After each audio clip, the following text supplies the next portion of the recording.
You people always try to sneak into first class. The words cut through the pressurized cabin air like a blade, sharp and deliberate.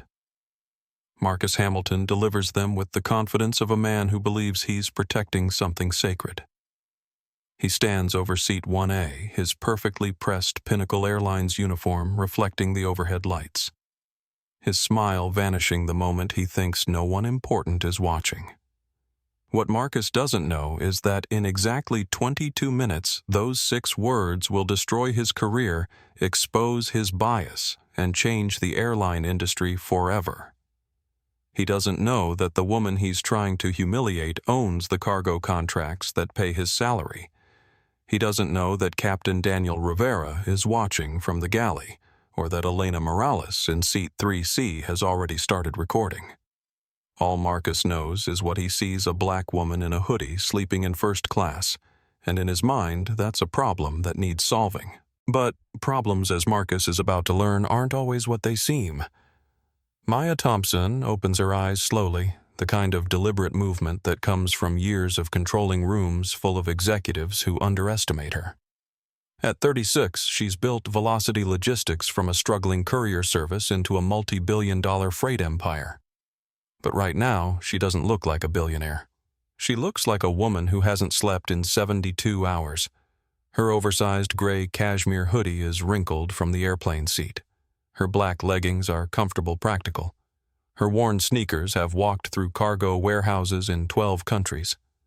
Her hair is pulled back in a messy bun secured with a rubber band she grabbed from her assistant's desk 3 days ago. The beaten leather backpack stuffed under the ottoman holds a laptop worth more than most cars, but Maya isn't trying to impress anyone. She's trying to get to London to close the merger that will reshape European shipping. She booked seat 1A on Pinnacle Airlines flight 847 because she needs privacy, silence, and 7 hours to review the final contracts. She fell asleep before the cabin finished boarding her noise-canceling headphones blocking out the world. That was her first mistake, according to the unwritten rules of performing wealth. She didn't announce her presence. She simply existed. Marcus Hamilton surveys his domain with the satisfaction of a curator in an exclusive gallery. At 42, he's been a flight attendant for 18 years, the last 7 as senior cabin service director for Pinnacle's premium routes. He prides himself on maintaining standards on keeping what he calls the harmony of the cabin experience. He's removed tech millionaires for wearing shorts. He's denied service to oil executives whose shoes weren't polished. Marcus believes he's the guardian of elegance, the protector of an exclusive atmosphere that justifies the $15,000 tickets. His blonde hair is gelled into perfect submission. His uniform is tailored just tight enough to show he takes care of himself. His smile is practiced warm for the right passengers, absent for the wrong ones. He carries a tablet that holds the passenger manifest, but Marcus rarely needs to check it. He can spot who belongs and who doesn't with a glance. Or so he thinks. Patricia Whitman embodies everything Marcus admires in a first-class passenger. At 58, she wears her wealth-like armor, a Chanel tweed jacket that costs more than most people's monthly salary diamonds, that catch the cabin lights, a handbag that required a 6-month waiting list. She's a platinum frequent flyer, the kind of passenger who mentions her status within the first 30 seconds of any interaction. Her husband Arthur follows 2 steps behind a man who has spent 30 years apologizing for her behavior with his tired eyes and slumped shoulders. Patricia stops at row 1 and examines her boarding pass seat 1B. She looks at the figure sleeping in 1A and her expression hardens. She sees the sneakers. She sees the hoodie. She sees the dark skin of Maya's hand resting on the armrest. In Patricia's world, these details don't add up to a first-class passenger. They add up to a problem. Captain Daniel Rivera adjusts his uniform cap as he performs his pre-flight cabin inspection. At 45, he's flown for Pinnacle Airlines for 12 years, the last 4 as a senior captain on international routes. His military background shows in his posture, his attention to detail, his belief that leadership means taking responsibility for everything that happens under your command. Rivera earned his 4 stripes through skill integrity and a reputation for putting passenger safety above corporate politics. His dark eyes miss nothing as he walks through the cabin. He notices the tension before it erupts, reads body language like a flight manual. Rivera believes in protocol, but he also believes in treating people with dignity. These two principles usually align. Today, they're about to collide. The rain at JFK International Airport pounds against the reinforced glass of Terminal 5 like an angry fist demanding entry. It's 6:30 p.m. on a Thursday in November, the kind of weather that delays flights and frays nerves. Inside Pinnacle Airlines' premium boarding lounge, the atmosphere hums with the tension of important people in a hurry. Flight 847 to London Heathrow sits at Gate B7, a Boeing 777-300ER, configured with 32 first-class suites, 48 business-class pods, and 244 economy seats. The first-class cabin feels more like a private club than an airplane cream-colored leather-brushed aluminum accents ambient lighting that adjusts to the time of day. Each suite has a door that closes for privacy, a bed that folds flat, and enough personal space to conduct business or simply hide from the world. The air smells of expensive perfume layered over the airline's signature vanilla scent. Conversations happen in hushed tones, the kind of careful volume that acknowledges proximity while maintaining the illusion of privacy. Passengers settle into their suites with the practiced efficiency of people who fly first class regularly, arranging their devices and documents, requesting specific beverages, claiming their temporary territory. The cabin crew moves through this space with choreographed precision. They've been trained to anticipate needs to solve problems before they become complaints to maintain an atmosphere of effortless luxury. But beneath the polished surface, hierarchies and biases lurk like cracks in expensive marble. Maya boards Flight 847 during the priority boarding process, her Group 1 status earned through 40 flights in the past 12 months. She shows her boarding pass to Lisa Santos, the junior flight attendant stationed at the aircraft door, offers a tired smile, and makes her way to seat 1A. The cabin is still mostly empty, just a few early boarders claiming their space. She stows her backpack in the overhead compartment, declines the hot towel service with a polite wave, and settles into her seat. The leather is butter soft, the kind of luxury that usually comforts her after brutal business trips. But comfort isn't Maya's priority right now. Sleep is. She pulls her hoodie hood up over her eyes, adjusts her noise-canceling headphones, and lets exhaustion take over. The merger documents can wait until she's airborne. The phone calls can wait until she's rested. Right now, Maya Thompson, CEO of a billion-dollar company, just wants to disappear into her seat and find a few hours of peace. 20 minutes later, the first-class cabin begins to fill with the evening's passengers. Patricia Whitman boards with the authority of someone who considers airlines to be personal transportation services. She sweeps down the aisle, her heels clicking against the cabin floor, Arthur trailing behind with their carry-on bags. Patricia reaches row 1 and stops. She examines her boarding pass, then looks at the figure curled up in 1A. The hood obscures most of Maya's face, but Patricia can see enough: the casual clothes, the relaxed posture, the skin tone of the hand resting on the armrest. In Patricia's mind, these details create a narrative that doesn't include legitimate first-class travel. "Excuse me." Patricia's voice carries the kind of authority that comes from decades of being obeyed. "Excuse me, miss." Maya doesn't stir. The noise-canceling headphones are doing their job perfectly. Patricia tries again, louder this time. "Miss, you need to wake up." Still nothing. Patricia's jaw tightens. She reaches out and taps Maya's shoulder with a manicured fingernail, the kind of touch that's just aggressive enough to make a point. Maya opens one eye, then the other.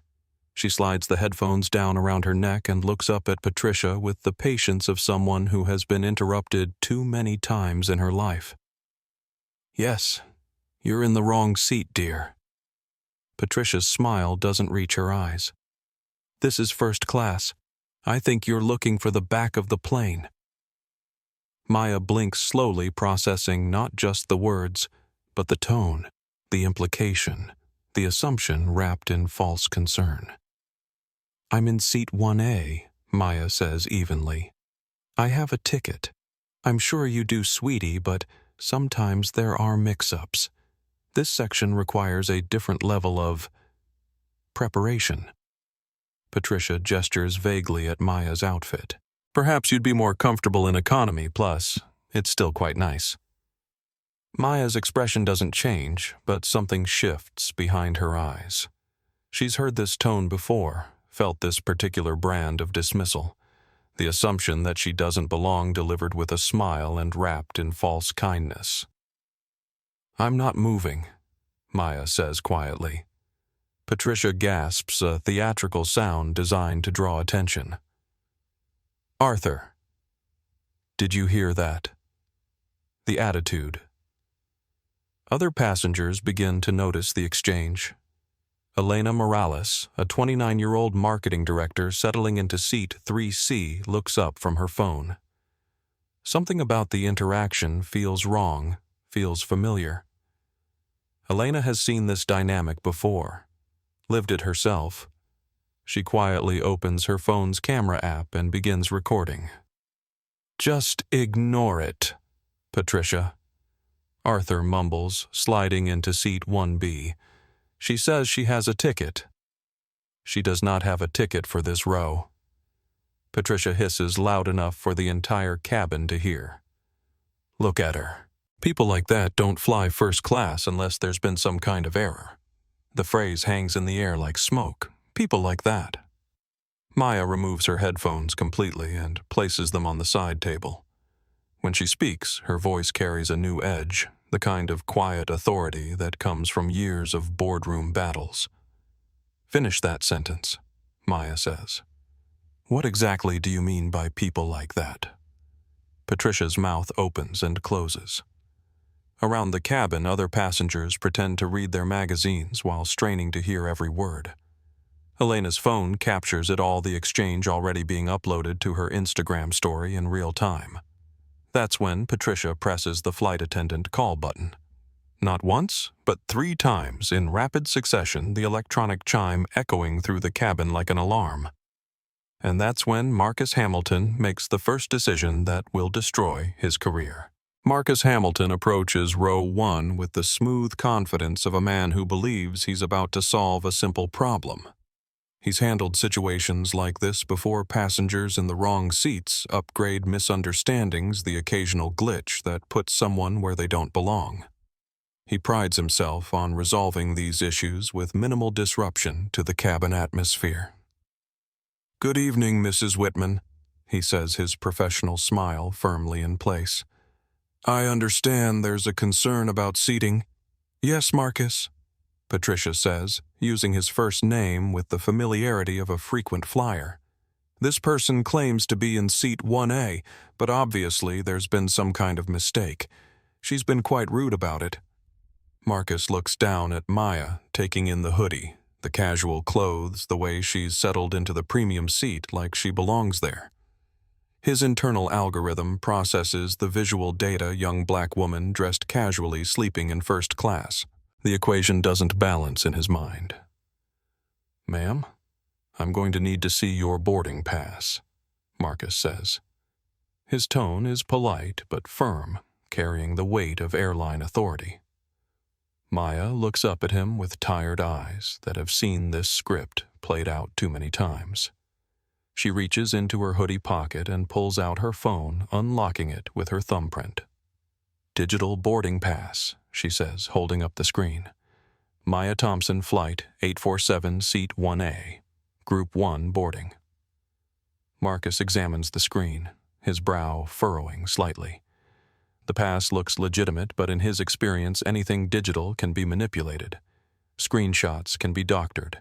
Apps can glitch. He's seen people try to upgrade themselves by editing confirmation emails. I'm going to need to see a physical boarding pass or your ID to cross-reference with our manifest, Marcus says. We've had issues lately with fraudulent digital passes. This is a lie. Pinnacle Airlines hasn't had any unusual issues with boarding pass fraud, but Marcus needs a reason to justify his suspicion, a policy to hide behind. Maya's expression doesn't change, but she reaches into her backpack and pulls out her ID. "Maya Thompson," she says, handing over her driver's license. "Now check your manifest." Marcus glances at the ID, then at Maya, then back at the ID. The photo matches, but that doesn't resolve his internal conflict. The name doesn't ring any bells. She doesn't look like the kind of passenger who usually occupies seat 1A. There must be an explanation. "Ma'am, I need to verify this with our passenger database," Marcus says, holding on to her ID longer than necessary. "Premium cabin passengers are required to meet certain criteria." "What criteria?" Maya asks, her voice still calm, but with a sharpness that suggests she knows exactly where this is heading. "Well, Marcus fumbles, realizing he's stepping into dangerous territory. "Our first-class service is designed for experienced travelers, business executives, international passengers, people familiar with the premium experience." Elena Morales shifts in her seat, her phone still recording. This conversation is taking a turn that feels both predictable and horrifying. She opens Instagram Live and begins streaming her follower count climbing as word spreads about what's happening on Pinnacle Airlines Flight 847. "I flew 43 times with Pinnacle last year," Maya says quietly. "I think I qualify as an experienced traveler." Patricia leans forward from seat 1B. "Marcus, surely you can see this is inappropriate. I shouldn't have to share a row with someone who clearly doesn't understand the standards we maintain here." That phrase, "standards we maintain," lands in the cabin like a stone in still water, creating ripples of discomfort that spread through the first-class section. James Parker, a 51-year-old business consultant in seat 2A, looks up from his laptop. He's watched this entire exchange with growing unease. Something about the interaction feels wrong, feels loaded with implications that have nothing to do with seating assignments. "Excuse me, James," says his voice carrying across the aisle. "Is there actually a problem with this passenger's ticket, because it sounds like she has valid documentation?" Marcus turns irritated by the intervention. "Sir, this doesn't concern you. I'm handling a seating discrepancy according to airline policy." "What policy?" James asks. "The policy that requires passengers to look a certain way." The question hangs in the air like an accusation.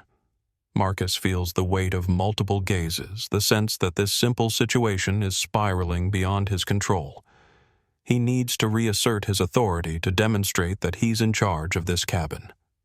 "Ma'am," Marcus says, turning back to Maya with newfound determination. "I'm going to need you to gather your belongings and move to an available seat in the main cabin while I sort this out.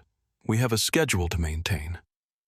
Maya looks up at him with eyes that have closed billion-dollar deals and stared down boardrooms full of skeptical investors. When she speaks, her voice carries a quiet power that makes everyone in the vicinity lean forward. No. The word is simple, final, unmovable. Marcus feels his face flush. In 18 years of flying, he's never had a passenger simply refuse a direct instruction. The other passengers are watching now, waiting to see how he handles this challenge to his authority. "Ma'am, if you don't comply, I'll have to call security." Maya settles deeper into her seat, pulling her hood back up. "Then call security. I'll wait right here." Marcus pulls out his phone and sends a text message to the gate agents. "Need security on board. Disruptive passenger refusing to comply with seating instructions." What Marcus doesn't know is that Maya has also sent a text message. Hers goes to her executive assistant in Manhattan code yellow. "Document everything." In exactly 18 minutes, both of those messages will seem like confessions.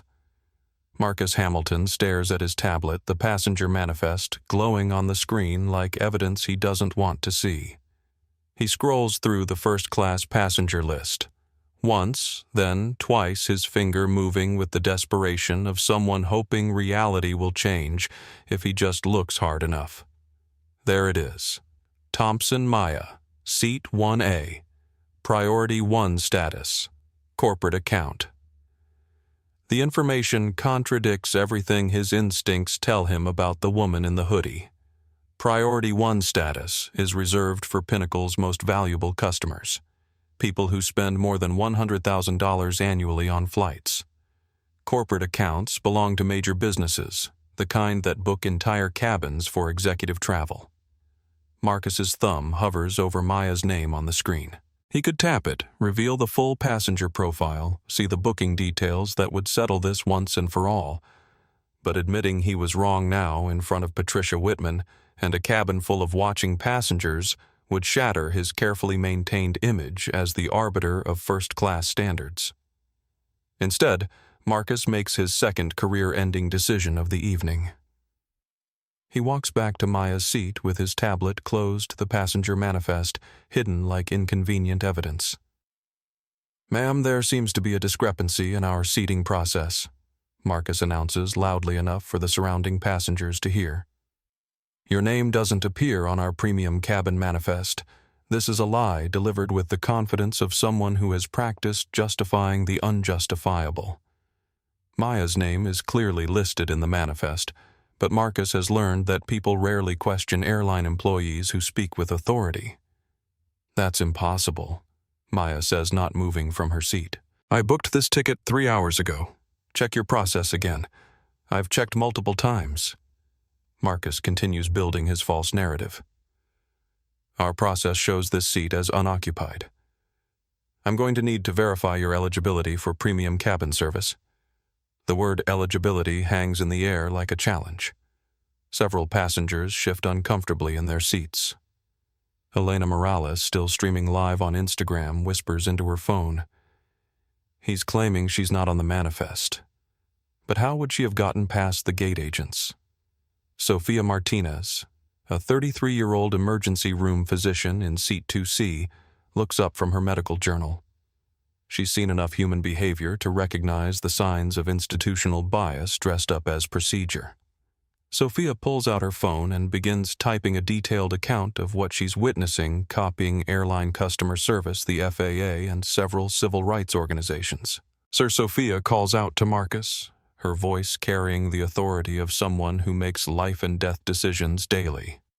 "Could you please explain your verification process? Because this passenger obviously has valid documentation." Marcus turns toward Sophia, irritation flashing across his face. "Ma'am, this is an airline security matter. I need to ask you to remain in your seat and let me handle this situation." "Security matter," James Parker repeats from across the aisle. "What exactly is the security concern?" A passenger sitting in her assigned seat. The questions are multiplying faster than Marcus can deflect them. He feels the cabin dynamics shifting, the carefully maintained hierarchy that puts flight attendants in control beginning to crack under the weight of passenger skepticism. "Ladies and gentlemen," Marcus announces, raising his voice to address the entire first-class section. "I understand your concern, but federal regulations require me to verify passenger credentials when discrepancies arise. This is for everyone's safety and security." Another lie delivered with the practiced ease of someone who has learned that invoking federal regulations usually ends inconvenient conversations. Most passengers defer to airline authority, especially when security is mentioned. But Maya Thompson is not most passengers. What federal regulation requires you to question passengers who have already cleared TSA security and presented valid boarding passes at the gate? Maya asks, her voice carrying the precision of someone who has read those regulations. Marcus freezes. He doesn't know the specific federal regulations because he's making them up. His training covered customer service and emergency procedures, not the legal frameworks that govern airline operations. "Ma'am, I don't have time to recite aviation law," Marcus says, his tone becoming more aggressive. "I need you to cooperate with my instructions or face removal from this aircraft." Maya reaches into her backpack and pulls out her phone. With deliberate calm, she opens her contacts and scrolls to a name: Richard Morrison Sr., VP of Operations, Pinnacle Airlines. "Would you like me to call your operations vice president and discuss these federal regulations?"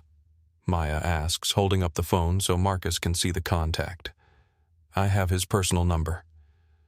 Marcus stares at the phone screen, seeing a contact entry that no ordinary passenger should possess. Richard Morrison's personal number is known to fewer than 50 people outside Pinnacle's executive team. The fact that Maya has it suggests connections that contradict everything Marcus believes about who she is. But instead of reconsidering his position, Marcus doubles down, his ego fueled by Patricia's expectant stare, and the watching cabin won't let him acknowledge the growing evidence that he's made a terrible mistake. "Ma'am, anyone can create fake contacts on a phone," Marcus says dismissively. "I need to see actual verification of your eligibility for this cabin." Patricia Whitman has been watching this exchange with the satisfaction of someone seeing her worldview confirmed. In her mind, Marcus is doing exactly what he should do, maintaining standards, protecting the premium experience she's paid for keeping inappropriate people in their proper places. Finally, Patricia says loudly, her voice carrying across multiple rows, "Someone who understands what first-class service should be." She stands up from seat 1B and addresses the cabin like a seasoned performer claiming center stage. "Ladies and gentlemen, I apologize for this disruption. I've been flying first class for 30 years, and I've never experienced this level of confusion about seating assignments." Patricia pauses, letting her words settle before delivering her next line with surgical precision. "I paid $12,000 for this seat because I expect a certain caliber of fellow passengers, people who understand the standards we maintain here." The phrase lands like a dog whistle in the cabin-coded language that everyone understands but no one can officially challenge. Patricia is talking about more than seating assignments. She's talking about who belongs and who doesn't, who deserves luxury and who should be excluded from it. "Some of us work very hard to afford this level of service," Patricia continues, her voice rising with performative indignation. "We shouldn't have to share our space with people who clearly don't appreciate or understand what premium travel means." Elena Morales, still streaming live, turns her camera toward Patricia. The Instagram live feed now has over 1,000 viewers' comments flooding in from people who recognize the familiar dynamics playing out at 35,000 feet. "Did she just say what I think she said?" Elena whispers to her phone. "The passenger in 1B is basically saying the woman in 1A doesn't deserve to be here." Charles Brennan, a 44-year-old corporate lawyer in seat 3A, initially nods along with Patricia's comments. In his experience, airline mix-ups happen frequently, and flight attendants usually handle them efficiently. But something about this situation feels different, feels personal rather than procedural. Mrs. Whitman. Charles says carefully, "Perhaps we should let the crew handle this quietly. The passenger seems to have valid documentation." Patricia turns toward Charles with the surprise of someone unaccustomed to being questioned. "Mr. Brennan, surely you can see this is about more than documentation. It's about maintaining the integrity of the premium cabin experience." "What exactly do you mean by integrity?" Maya asks from seat 1A, her voice cutting through Patricia's performance like a blade through silk. Patricia stops mid-gesture, caught off guard by the direct question. She had expected Maya to remain silent, to shrink under the weight of public scrutiny. Most people, when confronted with this kind of social pressure, either leave voluntarily or become defensive. Maya does neither. She simply waits for an answer. "Well," Patricia fumbles, certain standards. Certain expectations about how people present themselves in premium environments. What standards? Maya presses. The standard that says passengers should wear suits.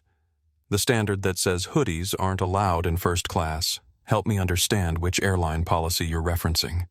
Patricia's mouth opens and closes like a fish gasping for air. She realizes she's been challenged to defend the indefensible, to articulate the bias that everyone recognizes, but no one is supposed to name directly. "It's not about specific policies," Patricia says finally. "It's about appropriateness. About fitting in with the caliber of passenger who typically flies first class." The word fitting hangs in the air like an admission of guilt. Maya smiles for the first time since the confrontation began, not a pleasant smile, but the kind of expression that appears when someone has just handed you exactly the evidence you need. Marcus Hamilton watches this exchange with growing desperation. The situation is spinning beyond his control, the cabin dynamics shifting in ways he doesn't understand. Patricia's comments are supposed to support his position, but instead they're highlighting uncomfortable truths about assumptions and bias that are better left unexamined. He needs to regain control to demonstrate his authority before the entire first-class cabin witnesses a complete breakdown of his power. Marcus makes his third career-ending decision. He chooses to escalate rather than de-escalate. Ma'am, Marcus says to Maya, his voice loud enough to command attention from the entire section. I've been patient with your resistance to standard verification procedures, but I run this cabin, and I'm responsible for ensuring the comfort and safety of all our premium passengers. He gestures broadly at the surrounding seats, inviting the other passengers to see themselves as victims of Maya's presence. You're clearly distressing our valued customers, Marcus continues. Mrs. Whitman has expressed legitimate concerns about the cabin environment. Other passengers are uncomfortable with the disruption you're causing. This is psychological manipulation disguised as passenger advocacy. Marcus is trying to isolate Maya by claiming she's the source of everyone else's discomfort, rather than acknowledging that the confrontation exists because of his own actions. Look around, Marcus says, spreading his arms wide. Does this seem like an environment where you belong? These passengers have paid for a premium experience. They expect to travel alongside people who understand and appreciate first-class service.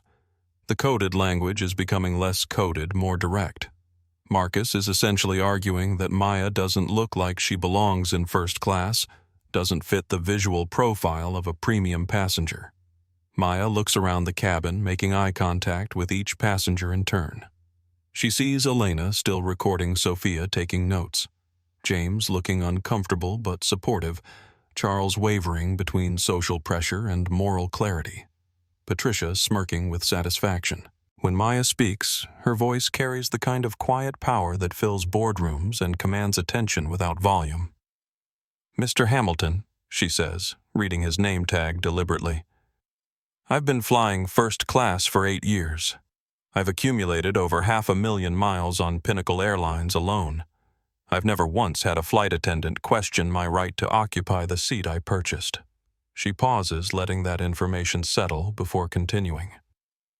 So I'm curious what exactly is different about today. What has changed between this flight and the 43 other first-class flights I took on Pinnacle last year? The question hangs in the cabin air like an accusation everyone can see, but no one wants to acknowledge. Maya is forcing Marcus to confront the elephant in the room. The only thing different about today is that he's actually seeing her, actually processing her appearance, actually making judgments based on how she looks rather than who she is. Marcus feels sweat forming under his collar. The question is a trap, and he knows it. Any answer he gives will either contradict his previous statements or reveal the bias underlying his actions. Ma'am, this isn't about your flight history, Marcus says, his voice becoming desperate. This is about current verification requirements. Sometimes, our most frequent flyers have the most irregular booking patterns. Another lie improvised under pressure. Pinnacle doesn't have special verification requirements for frequent flyers. If anything, elite status passengers receive expedited service and reduced scrutiny. Irregular booking patterns. Maya repeats her tone, suggesting she's heard enough corporate doublespeak to recognize it. I booked this ticket through Pinnacle's corporate portal 3 hours ago, using the same process I use every week. What exactly is irregular about that? Marcus realizes he's painted himself into a corner. Every lie requires another lie to support it, and the web of deception is becoming too complex to maintain. He needs a way out that preserves his authority and justifies his behavior.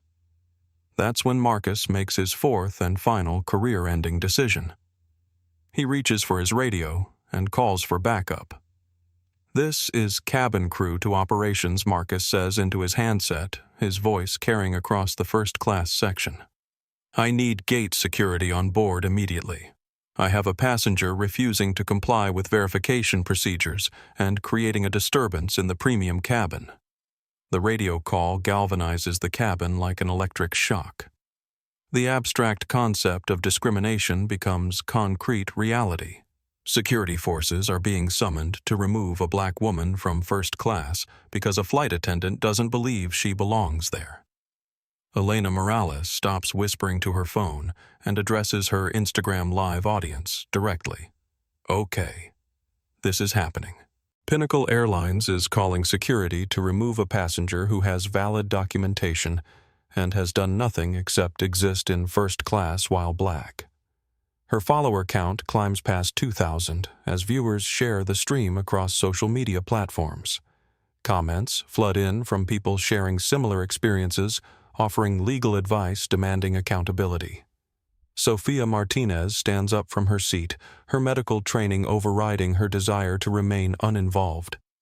"Excuse me," she calls to Marcus. "As a physician, I need to state for the record that this passenger shows no signs of distress intoxication or disruptive behavior. She's been calm and cooperative throughout this interaction." Marcus turns toward Sofia, irritation flashing in his eyes. "Ma'am, I need you to remain seated. This doesn't concern you. It concerns all of us," James Parker says, standing up to support Sofia. "We're all witnessing what appears to be discriminatory treatment of a paying passenger." Charles Brennan looks around the cabin, reading the room dynamics and making a calculation. As a lawyer, he recognizes the legal implications of what's happening. As a frequent flyer, he understands the power dynamics at play. As a human being, he's beginning to feel uncomfortable with his initial support for Marcus's actions. Perhaps Charles says carefully we could resolve this by simply checking the passenger manifest.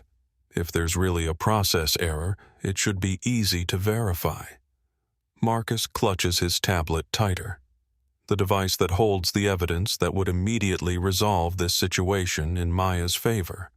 But acknowledging the manifest now would require admitting that he lied, that he never actually checked it, that his actions were based on assumptions rather than facts. "The manifest check is part of our security protocol," Marcus says. "I'm following proper procedures." "What procedures?" Sofia asks, her voice carrying the precision of someone who understands protocols and follows them daily. "Could you cite the specific airline policy that allows you to detain a passenger with valid documentation?" Marcus realizes that the passengers are no longer deferring to his authority. They're asking questions he can't answer, demanding justifications he can't provide, challenging a power structure that depends on unexamined compliance. Patricia Whitman senses the shifting dynamics and doubles down on her support for Marcus. For heaven's sake, she announces to the cabin, "Why are we all pretending this is complicated? Some people try to sneak into first class all the time. The crew is just doing their job." "Sneak in," Maya repeats, her voice sharp with controlled anger. "I presented my boarding pass at the gate. I showed my ID at security. I walked onto this plane through the door marked premium boarding." "What part of that process constitutes sneaking?"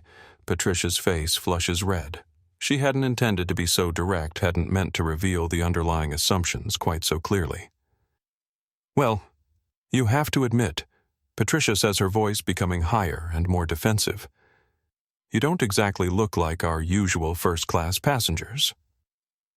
The sentence lands in the cabin like a confession. Patricia has just articulated the bias that everyone suspected, but no one had stated directly. Maya is being challenged not because of any problem with her ticket or her behavior, but because of how she looks. Elena zooms in with her phone camera, capturing Patricia's flustered expression for her 3,000 viewers. "Did everyone hear that?" She just said the quiet part out loud. Lisa Santos, the junior flight attendant who checked Maya's boarding pass at the aircraft door, has been watching this confrontation with growing horror. At 26, she's been working for Pinnacle for 2 years, long enough to recognize when situations spiral beyond normal passenger service issues. Lisa approaches the front of the cabin with the kind of nervous energy that comes from wanting to help but lacking the authority to override a senior colleague. Marcus, Lisa says quietly, positioning herself between him and Maya's seat. "Could I speak with you privately for a moment?" Marcus turns toward Lisa with the irritation of someone whose authority is being questioned by a subordinate. "Lisa, I'm handling this situation. Please return to your station." "I know, but I processed this passenger's boarding at the door." Lisa says, her voice low but urgent. Her documentation was perfect. Priority 1. Status corporate account. Everything checked out. Lisa is trying to provide Marcus with a face-saving way to end the confrontation. She's offering him information that would justify backing down while preserving some dignity. But Marcus is too invested in his narrative to accept the lifeline. "Lisa, boarding documentation can be falsified," Marcus says loudly enough for nearby passengers to hear. "That's why we have additional verification procedures for premium cabin access." "But," Marcus, Lisa presses, "I ran her name through the process." Maya Thompson is a legitimate Priority 1 passenger. She's flown with us dozens of times. Marcus feels a moment of doubt as Lisa's words contradict everything he's assumed about Maya. But admitting error now in front of Patricia and the entire first-class cabin would be tantamount to professional suicide. He's committed to this course of action and retreat seems impossible. "Lisa, I appreciate your concern, but I have more experience with these situations," Marcus says with forced authority. "Sometimes passengers build false histories to support fraudulent travel. I've seen it before." This is another lie, but Marcus delivers it with conviction. He's creating a narrative where his skepticism is justified, where his experience trumps Lisa's documentation, where his gut instinct matters more than actual evidence. Lisa looks around the cabin, seeing the passengers watching this exchange with growing discomfort.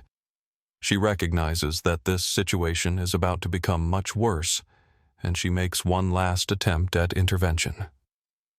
"Marcus, maybe we should call the captain," Lisa suggests. "Let him make the final decision about passenger removal." The suggestion hangs in the air like a challenge. In airline hierarchy, captains have ultimate authority over passenger issues. If Marcus truly believes Maya poses a security risk or documentation problem involving the captain would be the appropriate escalation. But Marcus knows that Captain Rivera would check the passenger manifest immediately, would see Maya's legitimate Priority 1 status, would ask uncomfortable questions about why this confrontation began in the first place. "The captain is busy with pre-flight procedures," Marcus says, dismissing Lisa's suggestion. "This is a cabin service issue which falls under my jurisdiction." Lisa realizes that Marcus isn't going to back down, that he's committed to this path regardless of evidence or consequences. She looks at Maya with sympathy and retreats to the galley, pulling out her phone to text a message to the chief purser. "Need help in first class." Marcus is removing a legitimate passenger. The first-class cabin falls into tense silence as everyone waits for security to arrive. Maya remains seated, her posture relaxed but alert, like someone who has been in difficult negotiations before and knows that patience is a weapon. Marcus stands near row 1, his tablet still clutched in his hand. The passenger manifest still unexamined. He's crossed a line from which retreat seems impossible, committed to a narrative that requires Maya to be wrong even as evidence mounts that she's exactly who she claims to be. Patricia sits in 1B with satisfaction, convinced that she's witnessing justice being served. In her worldview, Marcus is protecting the premium cabin experience from people who don't deserve it, maintaining standards that justify the high prices she pays. Elena continues streaming, her audience growing as the story spreads across social media. The Instagram live chat fills with comments from viewers sharing similar experiences, offering legal advice, demanding accountability from Pinnacle Airlines. Sophia and James exchange glances across the aisle, both recognizing that they're witnessing something that will have consequences far beyond this flight. The atmosphere in the cabin has shifted from luxury travel to civil rights confrontation. Charles Brennan checks his watch, calculating how much time has passed since boarding began. As a lawyer, he understands that every minute of this confrontation is being documented, creating evidence that could be used in discrimination lawsuits, federal complaints, and civil rights investigations. Maya checks her phone and sees a text from her executive assistant legal team standing by. Crisis management team activated. Ready for phase 2 on your signal. She types back a single word. Wait. In exactly 12 minutes, Maya will give the signal that changes everything. But first, she needs to let this situation play out completely, to give everyone involved enough rope to reveal their true characters. The footsteps approaching from the jet bridge sound like a countdown to reckoning. 2 airport security officers step onto Flight 847, their presence immediately shifting the cabin atmosphere from tense disagreement to potential criminal investigation. Officer Rodriguez, a 38-year-old security veteran with kind eyes and careful movements, enters first. Officer Thompson, younger at 31 with the eager intensity of someone still proving himself, follows close behind. Marcus Hamilton straightens his uniform and approaches them with the confidence of someone who believes backup has arrived. In his mind, security will quickly assess the situation, recognize his authority, and remove the disruptive passenger so the flight can proceed on schedule. "Officers, thank you for responding so quickly," Marcus says, his voice carrying the relief of someone who thinks reinforcements will validate his position. "We have a passenger in seat 1A who refuses to provide proper verification for premium cabin access. She's been combative and disruptive despite multiple attempts at de-escalation." Officer Rodriguez looks past Marcus toward Maya, who remains seated calmly in her first-class suite. She hasn't moved since the confrontation began, hasn't raised her voice, hasn't displayed any behavior that matches Marcus's description of disruption. "Ma'am," Officer Rodriguez says to Maya, his tone professional but respectful, "could you please tell me your name and show me your identification?" Maya reaches into her backpack and produces her driver's license and boarding pass, handing them to Officer Rodriguez with the practiced ease of someone accustomed to verification procedures. "Maya Thompson," she says evenly. Seat 1A, priority. 1 passenger corporate account. Officer Rodriguez examines the documents, noting that everything appears legitimate and properly validated. The photo matches the boarding pass, shows correct flight and seat information, and the passenger exhibits none of the agitation or intoxication typically associated with disruptive behavior calls. "Mr. Hamilton," Officer Rodriguez says, turning back to Marcus, "could you explain the specific issue with this passenger's documentation?" Everything appears to be in order. Marcus feels a moment of panic as he realizes the security officers aren't automatically taking his side. They're asking questions, examining evidence, treating this as an investigation rather than a simple passenger removal. "Well, officers, we've had issues with falsified digital boarding passes," Marcus improvises. "This passenger's behavior and appearance raised red flags that required additional verification." Officer Thompson looks around the first-class cabin, noting the expensive seats, the well-dressed passengers, the atmosphere of luxury that Marcus claims to be protecting. "What specific behavior concerned you?" Officer Thompson asks. "Because from what I can see, the passenger is sitting quietly in her assigned seat." Patricia Whitman rises from seat 1B, sensing that Marcus needs support from the passenger he's supposedly defending. "Officers, I requested the crew's assistance because this person clearly doesn't belong in first class," Patricia announces with the authority of someone accustomed to being heard. "Look at how she's dressed. Look at her attitude. I've been flying premium cabins for decades, and I know inappropriate passengers when I see them." The words hang in the cabin air like a toxic cloud. Patricia has just provided the security officers with explicit evidence of the real motivation behind this confrontation bias based on appearance and assumptions about who deserves luxury. Officer Rodriguez exchanges a glance with Officer Thompson. They've both seen this dynamic before: passengers and crew members using airline authority to enforce social hierarchies that have nothing to do with legitimate security concerns. Elena Morales, still streaming live to nearly 4,000 viewers, whispers into her phone. The passenger in 1B just told security that the woman in 1A doesn't belong here because of how she looks. This is discrimination happening in real time. Captain Daniel Rivera finishes his pre-flight checks and notices the unusual delay in boarding completion. According to his schedule, first-class passengers should have been settled and cabin doors should be approaching closure. The extended timeline suggests a problem that might affect departure. Rivera unbuckles from his captain's seat and makes his way through the business-class cabin toward the first-class section. As lead pilot, he has ultimate authority over all passenger-related decisions, including removal of disruptive individuals. But he also has responsibility for ensuring that airline policies are followed correctly and that passengers are treated with dignity. As Rivera approaches the first-class cabin, he hears raised voices and sees the distinctive uniforms of airport security personnel. This immediately elevates his concern. Security calls usually involve serious safety or legal issues that require captain-level oversight. Rivera positions himself at the galley entrance, where he can observe the situation without immediately inserting himself into the confrontation. His military training taught him to assess before acting, to understand dynamics, before making decisions that affect multiple people. From his vantage point, Rivera can see Maya seated calmly in 1A security officers, examining documentation, Marcus gesticulating with nervous energy, and Patricia standing beside her seat in an agitated state. The body language tells a story that doesn't match a typical security concern. Rivera notices Elena's phone recording, recognizes the live streaming setup that could turn any mishandled situation into a viral nightmare for Pinnacle Airlines. As captain, he's responsible not just for flight safety, but for protecting the airline's reputation and ensuring compliance with federal anti-discrimination regulations. Something about this scene triggers Rivera's internal warning devices.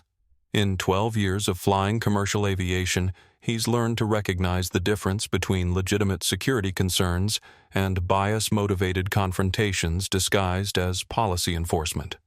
Rivera pulls out his phone and opens the Pinnacle Airlines crew app, accessing the passenger manifest for Flight 847. He scrolls to the first-class section and finds seat 1A Thompson Maya. Priority 1 status. Corporate account. Frequent flyer with exemplary travel history. The manifest information contradicts everything he's observing about this confrontation. If Maya Thompson is a Priority 1 passenger with corporate account status, why are security officers examining her documentation? Why is Marcus treating her like a potential fraud case? Rivera's suspicion crystallizes into certainty. This isn't a security issue. This is a discrimination problem that's about to become a legal nightmare for everyone involved. Maya reaches into her backpack and retrieves a slim leather card holder, the kind of accessory that announces importance without ostentation. She opens it deliberately, letting the cabin observe her movements, and removes a business card. The card is heavy stock matte black with raised silver lettering. Maya Thompson, Chief Executive Officer, Velocity Logistics. Below her name, smaller text lists credentials that would make any airline executive take notice. Global transportation leader, $2.8 billion annual revenue, Fortune 500 CEO. Maya places the card on the armrest of seat 1A, where everyone can see it, but she doesn't make any grand announcements or demands for recognition. She simply lets the evidence speak for itself. Marcus glances at the card and feels his first real moment of doubt. CEO credentials can be faked, but the quality of the printing, the professional design, the specific details all suggest authenticity. More importantly, the calm confidence with which Maya presents the card indicates someone accustomed to being taken seriously in business environments. Anyone can have business cards printed, Marcus says, but his voice lacks the conviction he displayed earlier. We've seen people create fake credentials to gain access to premium services. Officer Rodriguez picks up the business card and examines it carefully. As a security professional, he's trained to recognize the difference between authentic corporate materials and obvious forgeries. This card exhibits all the markers of legitimate business credentials.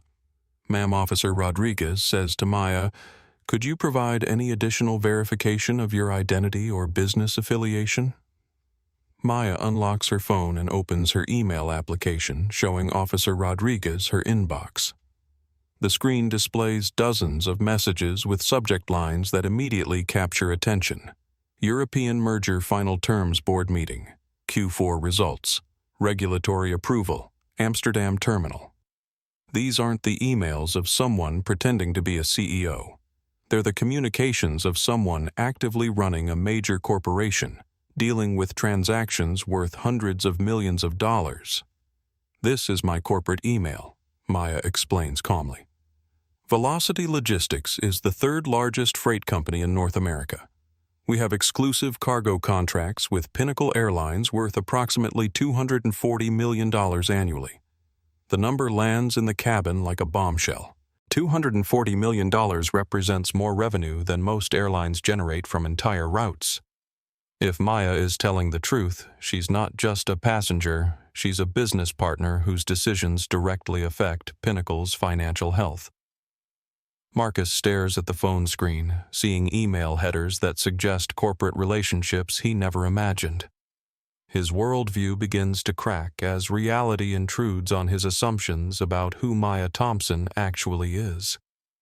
Patricia Whitman leans forward to look at the business card, her expression shifting from smug satisfaction to confused uncertainty.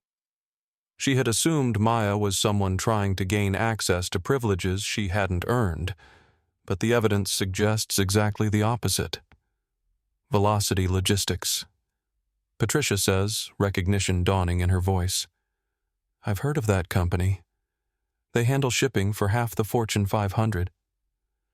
Elena's live stream chat explodes with viewers researching Maya Thompson and Velocity Logistics in real time. Comments flood in with links to business articles, Forbes profiles, and news stories about Maya's rise from regional courier service owner to logistics empire CEO. Sophia Martinez pulls out her own phone and quickly searches for Maya Thompson CEO. The results confirm everything Maya has claimed: business awards, industry recognition, board appointments, and a net worth that places her among the youngest self-made billionaires in America. Marcus Sophia calls out, her voice carrying new authority. This passenger is exactly who she says she is. Maya Thompson is one of the most successful logistics executives in the country. Rivera has seen enough.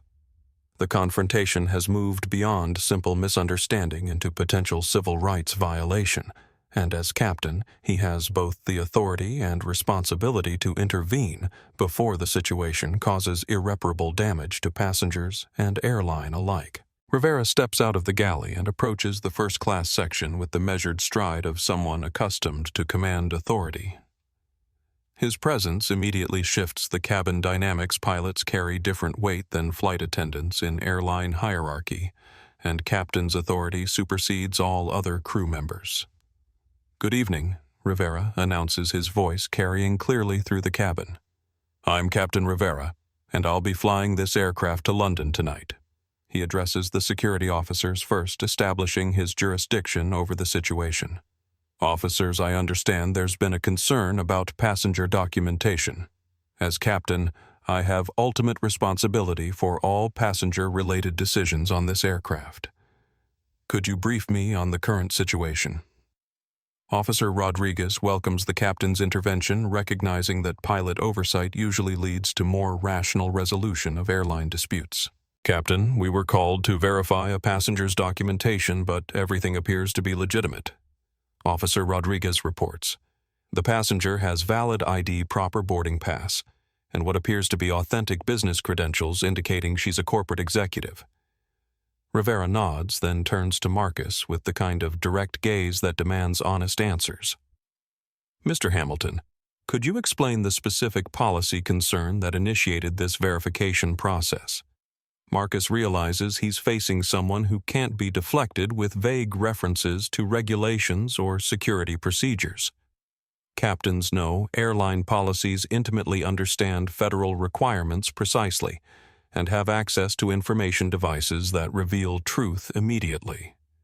Captain, this passenger's appearance and behavior raised concerns about premium cabin eligibility, Marcus says, trying to frame his actions as legitimate policy enforcement. I was following standard verification procedures for questionable documentation. What specific behavior concerned you? Rivera asks, his tone suggesting he already suspects the answer. Marcus struggles to articulate a response that doesn't reveal the bias underlying his actions. Maya has been sitting quietly, speaking only when addressed, complying with all reasonable requests. Her behavior has been exemplary throughout the confrontation. Well, Captain, she was unresponsive to initial requests for documentation, and her appearance didn't match typical first-class passenger profiles. The phrase passenger profiles hangs in the air like an admission of guilt. Rivera recognizes the coded language that airlines use to avoid directly acknowledging discriminatory practices. Mr. Hamilton Rivera says, his voice taking on the stern edge of military authority. Could you clarify what you mean by passenger profiles? Because Pinnacle Airlines doesn't maintain appearance-based criteria for cabin access. Marcus realizes he's been trapped into revealing the real motivation for his actions. There is no official passenger profile that would justify questioning Maya's documentation. His concerns were based entirely on personal assumptions about how first-class passengers should look. Rivera turns to Maya, recognizing that she's been remarkably patient throughout an encounter that should never have occurred. Ms. Thompson, I apologize for this disruption to your travel experience. Could you show me your boarding documentation so I can resolve this matter definitively? Maya hands Rivera her phone displaying the digital boarding pass. Rivera examines it briefly, then pulls out his own device to access the passenger manifest directly. Rivera's tablet connects to Pinnacle's passenger database, displaying Flight 847's complete manifest with passenger details, booking information, and account status indicators. He scrolls to seat 1A and finds an entry that makes his blood pressure rise. Thompson Maya, Priority 1, status, corporate account, frequent flyer miles, 8 at 47,000, annual spend, $187,000. Account notes, VIP passenger, Velocity Logistics, CEO, handle with exceptional care. Direct corporate partnerships, see Executive Liaison Protocols. The manifest entry reveals not just that Maya is a legitimate passenger, but that she's among Pinnacle's most valuable individual customers. The VIP passenger designation means she should receive enhanced service, expedited processing, and immediate escalation of any concerns to management level. Rivera looks up from his tablet with an expression that makes Marcus step backward involuntarily. Mr. Hamilton Rivera says, his voice carrying the kind of controlled anger that's more frightening than shouting. Ms. Thompson is a Priority 1 passenger with VIP status and direct corporate partnerships with this airline. According to her account notes, she should be receiving our highest level of service, not security interrogation. Marcus feels the blood drain from his face as he realizes the magnitude of his error. He challenged not just any passenger, but one of Pinnacle's most important customers, someone whose business relationship with the airline extends far beyond individual flight purchases. Captain, the process didn't show. Marcus stumbles, trying to craft an explanation that might preserve some shred of his professional credibility. The process shows exactly what it should show. Rivera interrupts. Ms. Thompson's status was clearly indicated in our manifest. The question is why you didn't check it before initiating this confrontation. Patricia Whitman realizes that her support for Marcus has placed her on the wrong side of corporate hierarchy. If Maya Thompson is actually a VIP passenger with business partnerships, Patricia's comments about appropriateness and standards could have serious consequences for her own travel privileges. Officer Thompson addresses his partner in a low voice. This looks like a discrimination complaint waiting to happen. We should document everything carefully. Elena's live stream audience has grown to over 5,000 viewers as news of the confrontation spreads across social media platforms. The chat fills with comments from people sharing the stream demanding accountability and praising Maya's dignified handling of obvious bias. Rivera makes a decision that will define his career and Maya's future relationship with Pinnacle Airlines. Ms. Thompson Rivera says formally on behalf of Pinnacle Airlines, "I apologize for the completely inappropriate treatment you've received. This situation should never have occurred, and I will personally ensure that appropriate corrective action is taken." He turns to Marcus with the finality of a judge delivering a verdict. "Mr. Hamilton, you're relieved of duty effective immediately. Please gather your belongings and report to the gate agent for escort off this aircraft." Marcus Hamilton stares at Captain Rivera with the expression of someone whose reality has just shattered completely. In 18 years of airline service, he's never been relieved of duty mid-flight, never faced immediate termination for passenger interaction decisions. "Captain, you can't be serious," Marcus says, his voice rising with desperation. "I was following security protocols. I was protecting the cabin environment that our premium passengers expect." Rivera's expression doesn't soften. As a captain, he's terminated crew members before, but usually for safety violations or policy breaches that affect flight operations. This situation is different. It involves civil rights, corporate relationships, and potential legal liability that extends far beyond operational concerns. "Mr. Hamilton, you questioned a Priority 1 passenger's right to occupy her paid seat based on her appearance." Rivera states clearly, ensuring everyone in the cabin hears the official characterization of Marcus's actions. "You failed to check the passenger manifest that would have immediately confirmed her status. You called security to remove a legitimate passenger because you made assumptions about who deserves premium service. Each accusation lands like a physical blow." Marcus realizes that his career isn't just ending, it's being dismantled publicly in front of passengers who will remember and share this story. But Captain Marcus protests she didn't look like she belonged in first class. "I've been doing this job for 18 years. I know when something doesn't seem right." The phrase "didn't look like she belonged" echoes through the cabin like a confession. Marcus has just articulated the bias that everyone suspected but hoped wasn't true. He judged Maya based on appearance rather than documentation. Patricia Whitman recognizes that her association with Marcus's position has become toxic. As someone who frequently flies premium cabins, she can't afford to be banned from airlines for discriminatory behavior. Captain Patricia says her voice taking on a conciliatory tone completely different from her earlier aggressive stance. "Perhaps there's been a misunderstanding. I was simply concerned about seating assignments, not about any individual passenger's qualifications." Rivera turns toward Patricia with the kind of look that suggests he's not interested in diplomatic backtracking. "Mrs. Whitman, I heard your earlier comments about people like that and certain standards. Those remarks constitute discriminatory language that Pinnacle Airlines doesn't tolerate from passengers, any more than we tolerate it from crew members." Patricia's face flushes red as she realizes her words have been documented and witnessed by multiple passengers, security officers, and the captain himself. Elena continues streaming the confrontation, her audience now approaching 6,000 viewers as major social media accounts begin resharing the story. Comments flood in from civil rights advocates, airline employees, and travelers sharing similar experiences. Sofia Martinez stands up from her seat, recognizing that this moment requires witness testimony from credible observers. Captain Rivera Sofia says her medical professional voice carrying authority as a physician, "I want to state for the record that Ms. Thompson exhibited no behavior that would justify security intervention. She was calm, cooperative, and professional throughout this entire encounter." James Parker adds his voice to Sophia's testimony. "I observed the entire interaction from seat 2A. The passenger in question complied with all reasonable requests and provided proper documentation when asked." The confrontation appeared to be based on appearance-based assumptions rather than legitimate security concerns. Rivera nods, appreciating the passenger testimony that supports his assessment of the situation.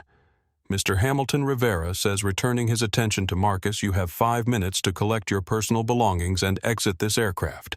Security will escort you to the gate where you'll be met by Pinnacle management for immediate suspension pending investigation. Marcus looks around the cabin, desperately hoping for support from passengers who might validate his position. But the first-class section has turned against him completely. Even Charles Brennan, who initially supported the verification process, now recognizes the discriminatory nature of Marcus's actions. "This is insane," Marcus says, his voice cracking with emotion. "I was protecting the integrity of premium service. I was maintaining standards that our high-value passengers expect." Maya Thompson speaks for the first time since Captain Rivera's arrival, her voice cutting through Marcus's protests with quiet authority. "Mr. Hamilton," Maya says, rising from her seat to face him directly, "you weren't protecting standards. You were enforcing bias. There's a difference between policy and prejudice, and what happened here was definitely the latter." She pauses, letting her words settle before delivering her final assessment. "In my business, we call this a teachable moment. The lesson is simple. Never judge someone's worth by their appearance, because you never know who you're actually dealing with." Marcus stares at Maya with the expression of someone finally understanding the magnitude of his mistake. He's not just lost his job. He's become the face of airline discrimination, the example of what happens when bias masquerades as professionalism. Officer Rodriguez steps forward to facilitate Marcus's departure. "Sir, please gather your belongings. We need to clear this aircraft so it can proceed to departure." As Marcus collects his personal items from the galley passengers throughout the first-class cabin watch in complete silence. The atmosphere has shifted from luxury travel to civil rights education, with everyone understanding they've witnessed something that will be remembered and discussed long after landing. Lisa Santos, the junior flight attendant, emerges from the galley to address Captain Rivera. "Captain, I can serve as lead cabin crew for the remainder of the flight," Lisa offers. "I'm fully qualified and familiar with our premium service protocols." Rivera nods approvingly. "Thank you, Lisa. Please ensure Ms. Thompson receives our highest level of service for the remainder of her journey." Patricia Whitman remains seated but conspicuously quiet, recognizing that any further comments could result in her own removal from the aircraft. Maya settles back into her seat, pulling her hoodie up and retrieving her noise-canceling headphones. The confrontation is over, but its consequences are just beginning to unfold. 12 years earlier, Maya Thompson stood in the rain outside Chez Laurent, an upscale restaurant in Atlanta's Buckhead district. She was 24 years old, exhausted from a grueling job interview process with a venture capital firm, and desperately hungry after 8 hours of presentations and meetings that determined her company's financial future. Maya wore the best outfit she could afford, a black blazer purchased from a discount store, dress pants that were slightly too long, and shoes that pinched her feet but looked professional from a distance. She had $47 in her checking account and a business plan that she believed could revolutionize regional freight logistics. The maitre d' at Chez Laurent took one look at Maya and made a decision that would change both their lives forever. "I'm sorry," he said, not sounding sorry at all, "but we're fully booked this evening. Perhaps you'd be more comfortable at the Applebee's down the street." Maya pulled out her reservation confirmation printed on cheap paper from the business center at the budget hotel where she was staying. "I have a reservation," Maya said quietly. "Thompson party of 1, 8:30 p.m. The maitre d' examined the paper with the expression of someone handling evidence of fraud. "This appears to be a mistake," he said, handing the confirmation back to Maya. "Our clientele expects a certain ambiance. I don't think you'd enjoy the dining experience here." The phrase hung in the humid Atlanta air like an accusation. Our clientele expects a certain ambiance. Maya understood perfectly. She wasn't being refused service because of overbooking or processing errors. She was being refused because she didn't look like she belonged in an expensive restaurant. "What exactly do you mean by ambiance?" Maya asked, her voice steady despite the humiliation burning in her chest. The maitre d' gestured vaguely at her appearance, at the slightly worn blazer and the discount store accessories that marked her as someone without money. "Ma'am, this is a fine dining establishment. Our guests invest significantly in their appearance and expect to dine alongside others who appreciate similar standards." Maya looked through the restaurant's windows at the predominantly white diners in expensive clothes, the kind of people who never had to prove they deserved service, who took luxury for granted because it had always been available to them. She could have argued. She could have demanded to speak to a manager. She could have pointed out that her money was as valid as anyone else's, that discrimination based on appearance was both illegal and morally wrong. Instead, Maya made a different choice. She thanked the maitre d' for his honesty, walked back to her car, and spent the night in the hotel business center drafting a plan that would ensure no one could ever make her feel powerless again. That night, Maya outlined the strategy that would transform her small courier service into Velocity Logistics, one of the largest freight companies in North America. She worked until dawn, fueled by humiliation transformed into determination, creating a business model that would make her wealthy enough that restaurants like Chez Laurent would compete for her patronage. The venture capital meeting the next day secured $2.3 million in seed funding. Within 3 years, Maya had expanded from regional deliveries to international shipping contracts. Within 7 years, she had acquired competitors and launched operations across 4 continents. Within 10 years, she was the youngest woman to build a logistics empire worth over $1 billion. Maya never returned to Chez Laurent. She didn't need to prove anything to the maitre d', who had judged her by her appearance. But she never forgot the lesson in a world that equates appearance with worth. The only protection against discrimination is power, the kind of power that forces people to see beyond their biases. Today, sitting in seat 1A on Flight 847, Maya represents everything that maitre d' assumed she could never become. She owns restaurants more expensive than Chez Laurent. She flies first-class weekly stays in presidential suites and signs contracts worth more than most companies' annual revenue.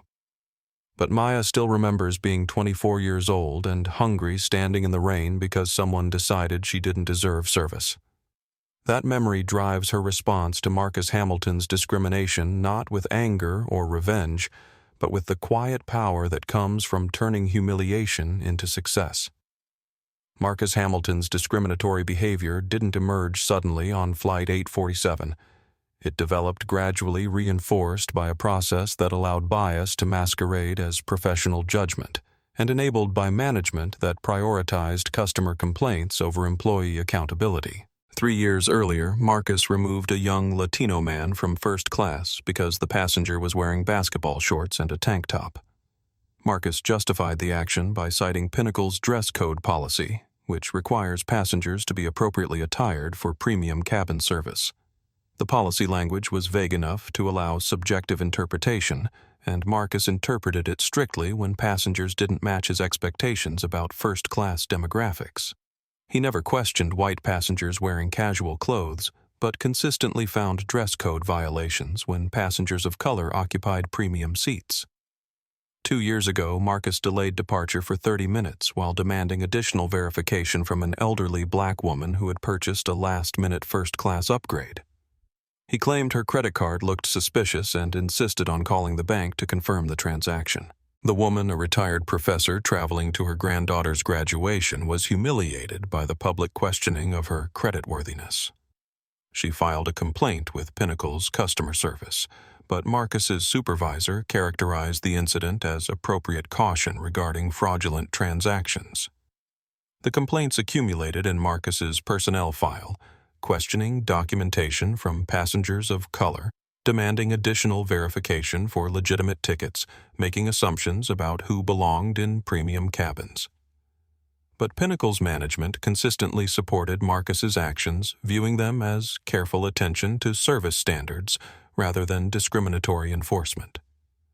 Marcus learned that his biases were not just tolerated but rewarded.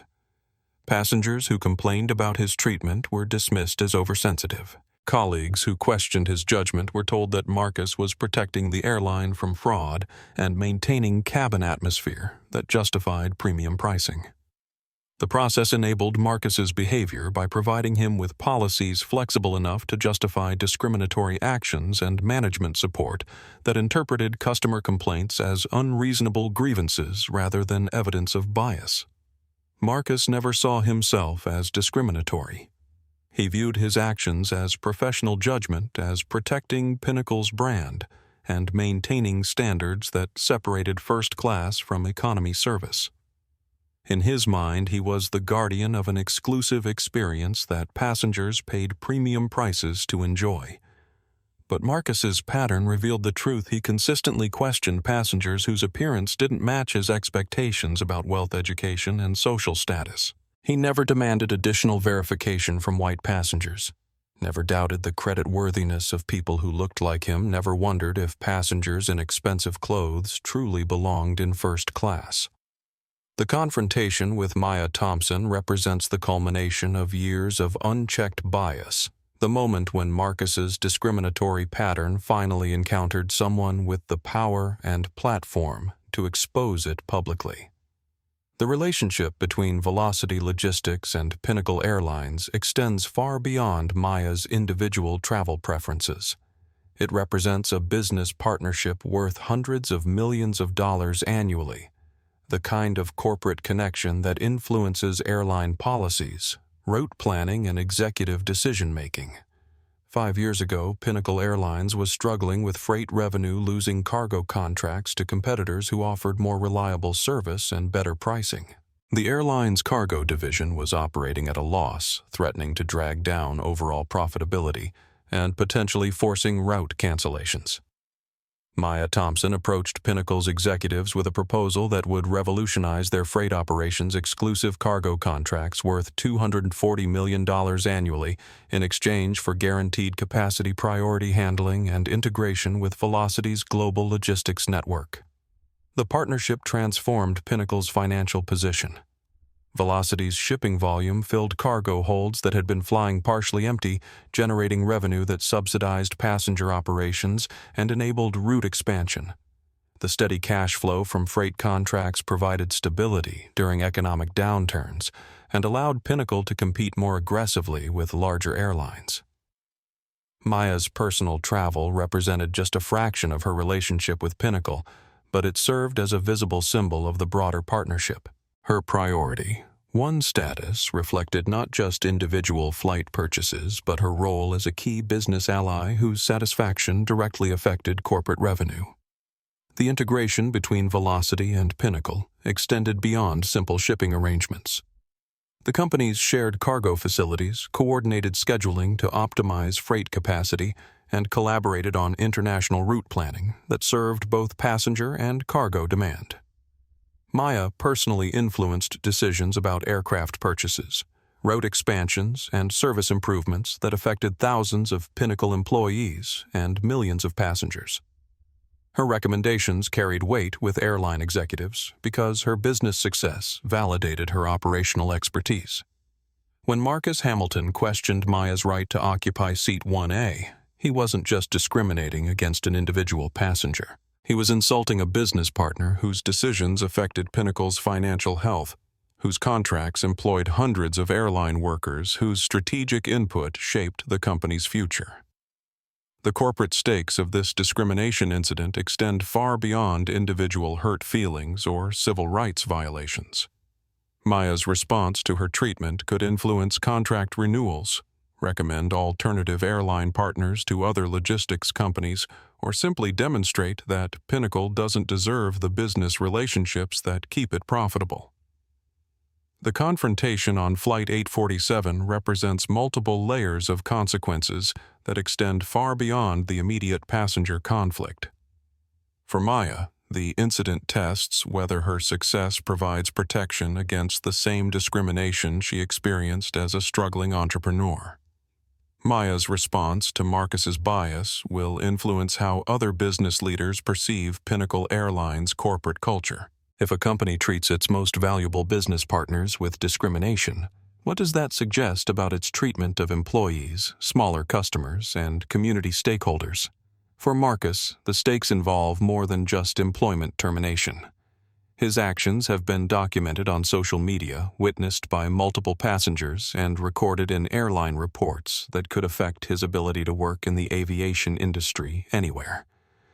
The incident challenges Pinnacle Airlines' corporate reputation at a time when social media amplifies discrimination stories across global platforms. Elena's live stream has demonstrated how quickly airline bias incidents can reach massive audiences and generate public relations crises. For the airline industry broadly, Maya's treatment represents a test case for how companies respond to discrimination allegations. Airlines have faced increasing scrutiny for passenger bias, and this incident provides another data point about whether the industry is serious about diversity and inclusion. The stakes also include legal implications that extend beyond individual lawsuits.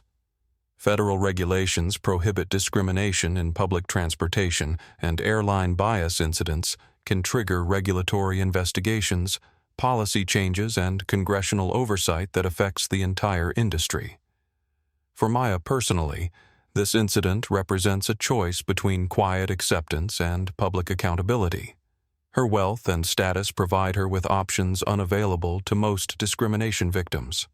She can influence corporate policies, demand executive attention, and use her platform to create change. The decision Maya makes about how to respond will define not just her relationship with Pinnacle Airlines, but her role as a leader who either tolerates bias or demands better treatment for everyone who follows in her footsteps. Captain Daniel Rivera steps into the aircraft's communication center, a small alcove behind the cockpit equipped with secure satellite phones and direct lines to Pinnacle Airlines' corporate headquarters. The urgency of the situation demands immediate executive involvement, and Rivera has the authority to escalate passenger incidents directly to senior management. Rivera dials the emergency operations number that connects him to Pinnacle's crisis management team, a group of executives who handle situations that could affect the airline's reputation, legal liability, or regulatory compliance. This is Captain Rivera Flight 847 JFK to London. Rivera says when the line connects, "I have an immediate passenger incident requiring executive review." The voice on the other end belongs to Margaret Foster Pinnacle's Vice President of Operations, a woman who has managed airline crises for 15 years and knows that captain-initiated emergency calls usually involve serious problems. Captain Rivera, this is Margaret Foster.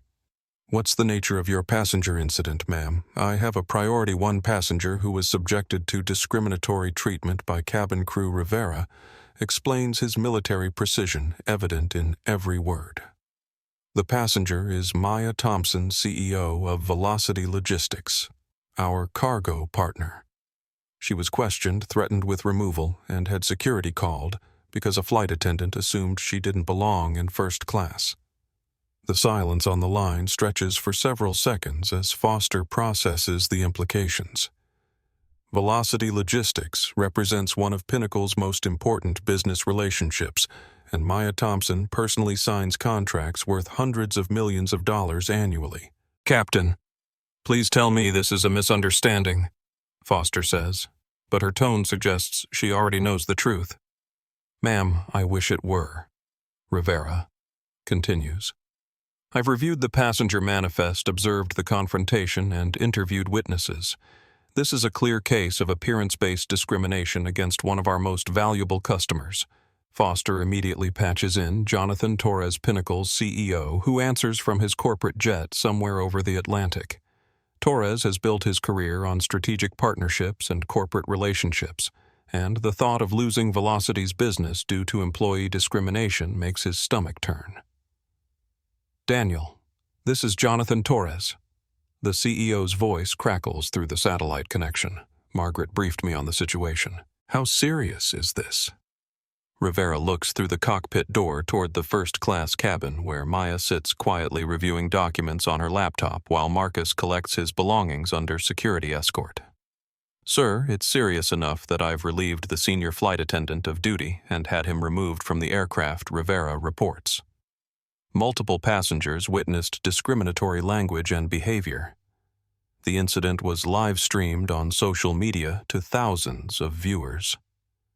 Torres closes his eyes, recognizing the perfect storm of corporate crisis discrimination against a major business partner documented on social media with potential legal and regulatory implications. "Daniel, I need you to put me through to Ms. Thompson directly," Torres says. "I'll handle this personally."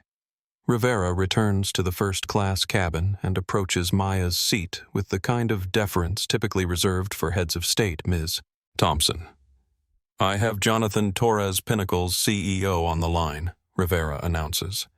"He'd like to speak with you directly about this incident." Maya looks up from her laptop, her expression unreadable. She's dealt with corporate executives before, knows the difference between genuine accountability and damage control motivated by financial concerns. "Captain Rivera, could you put the call on speaker?" Maya requests. "I believe the passengers who witnessed this incident should hear the company's response." Rivera activates the phone's speaker function, and Torres's voice fills the first-class cabin with surprising clarity. "Ms. Thompson, this is Jonathan Torres, CEO of Pinnacle Airlines." Torres begins his voice carrying the gravity of someone who understands the stakes. "I'm calling to personally apologize for the completely unacceptable treatment you received from our crew member. What happened to you represents a failure of our training, our oversight, and our values." Maya leans back in her seat, appreciating the directness, but waiting to hear substance beyond apologies. "Mr. Torres, I appreciate your call," Maya responds. "But I'm more interested in your company's plan to prevent this from happening to other passengers who don't have corporate partnerships to protect them." The question cuts directly to the heart of the issue. Maya isn't just seeking personal compensation or individual accountability, she's demanding structural changes that address bias in airline operations. "Ms. Thompson, you're absolutely right," Torres acknowledges. "This incident has exposed weaknesses in our crew training and passenger service protocols that we need to address comprehensively." Patricia Whitman shifts uncomfortably in seat 1B, realizing that her discriminatory comments are part of a conversation now involving airline executives and potentially affecting company policies. Elena continues streaming the CEO's call to her nearly 7,000 viewers, many of whom are corporate executives, civil rights advocates, and transportation industry professionals who understand the significance of real-time corporate accountability. Torres activates Pinnacle's crisis management protocol from his corporate jet, initiating a coordinated response that involves legal counsel, public relations specialists, human resources directors, and operational executives across multiple time zones. "Margaret, I need you to immediately suspend the flight attendant involved and initiate a full investigation into our crew training protocols." Torres instructs his operations VP. "I want every incident report involving passenger discrimination reviewed and analyzed for patterns." Foster takes notes while simultaneously sending text messages to department heads. "Code red discrimination incident. CEO-level involvement required. All hands on deck." Jonathan Maya's voice comes through the speaker, clearly. "Suspension pending investigation" sounds like standard corporate language for hoping this disappears quietly. "I need to hear specific commitments about policy changes." Torres recognizes that Maya understands corporate response strategies and won't be satisfied with vague promises about reviews and improvements. "Ms. Thompson, you're right to demand specifics," Torres acknowledges. "I'm committing to implementing mandatory bias training for all customer-facing employees within 60 days. I'm also establishing an independent passenger rights advocate position with authority to investigate discrimination complaints." Maya considers the proposals recognizing genuine policy changes, but understanding that implementation details determine whether corporate commitments become real reform. "Mr. Torres, those are positive steps," Maya says. "But I also want to discuss Pinnacle's relationship with passenger advocates and civil rights organizations.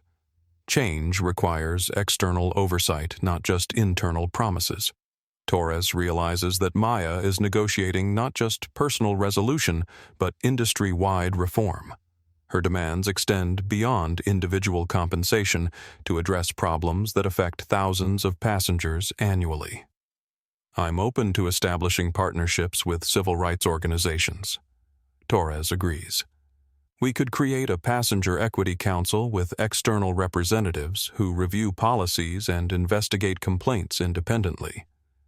Elena's live stream chat fills with comments from viewers who recognize the significance of real-time policy negotiation between a discrimination victim and airline executives. The conversation represents unprecedented accountability and transparency in corporate bias response. Sophia Martinez, still taking notes on the entire incident, recognizes that she's witnessing history. A discrimination victim with sufficient power to demand immediate corporate change rather than waiting for lawsuits or regulatory intervention. Maya Thompson sets down her phone and addresses the first-class cabin directly, her voice carrying the authority of someone who has negotiated billion-dollar deals and understands the psychology of power dynamics. Ladies and gentlemen, what you've witnessed today represents something larger than individual discrimination, Maya announces. It reflects institutional biases that affect millions of travelers who don't have corporate partnerships to protect them. She stands up from her seat, commanding attention from passengers, security officers, and Captain Rivera, with the presence that made her successful in boardrooms around the world. I want to be clear about something, Maya continues. I'm not seeking personal compensation or individual apologies. I'm demanding changes that protect every passenger from the treatment I received today. Maya opens her laptop and begins typing, her fingers moving with the precision of someone drafting legal documents or contract amendments. Mr. Torres. Maya says, addressing the CEO through the speakerphone. I'm sending you a draft memorandum of understanding that outlines specific policy changes I believe Pinnacle Airlines should implement. Torres, listening from his corporate jet with a team of lawyers and executives, recognizes that Maya is treating this incident as a business negotiation rather than a personal grievance. Ms. Thompson. I'm prepared to review your proposals, Torres responds. But I hope you'll consider maintaining our cargo partnership while we work through these issues. Maya smiles for the first time since the confrontation began, recognizing the vulnerability in Torres's voice. He's more concerned about losing $240 million in annual cargo revenue than he is about addressing discrimination, and Maya intends to use that leverage strategically. Mr. Torres, our cargo partnership depends entirely on whether Pinnacle demonstrates genuine commitment to treating all passengers with dignity, Maya states clearly. I won't do business with companies that tolerate bias regardless of how profitable our relationship might be. The threat hangs in the air like a sword over Pinnacle's financial future. Velocity Logistics could easily shift its shipping volume to competing airlines, and Maya's reputation in the logistics industry could influence other cargo companies to follow her lead. I understand completely, Torres says, his voice carrying new urgency. What specific commitments do you need to see from Pinnacle? Maya begins reading from her laptop screen, outlining demands that extend far beyond typical corporate discrimination settlements. First, mandatory bias training for all customer-facing employees, conducted by independent civil rights organizations, rather than internal HR departments. Second, establishment of a passenger equity council with external oversight authority and budget independence from airline operations. Third, public reporting of discrimination complaint statistics, investigation outcomes, and corrective actions taken. Fourth, partnership with civil rights organizations to develop industry-wide standards for equitable passenger treatment. Each demand represents a fundamental change in how airlines handle discrimination complaints, moving from reactive damage control to proactive bias prevention. Torres consults with his legal team before responding, recognizing that Maya's demands could transform industry practices if other airlines adopt similar policies. Ms. Thompson, those are significant commitments, Torres acknowledges. I'll need board approval for some of them, but I'm prepared to support your proposals. Maya nods, understanding that genuine change requires more than CEO promises. It requires institutional commitment that survives executive turnover and financial pressures. Mr. Torres, I'm also requesting that Pinnacle Airlines establish a discrimination incident response fund. Maya adds, when bias occurs, affected passengers should receive immediate compensation without having to file lawsuits or navigate bureaucratic appeals processes. The proposal represents a revolutionary approach to discrimination response, accepting financial responsibility for bias incidents, rather than fighting every complaint through legal channels. I'll discuss the response fund proposal with our board. Torres agrees. Is there anything else you need to see from Pinnacle? Maya looks around the first-class cabin, seeing passengers who have witnessed her transformation from discrimination victim to corporate reformer.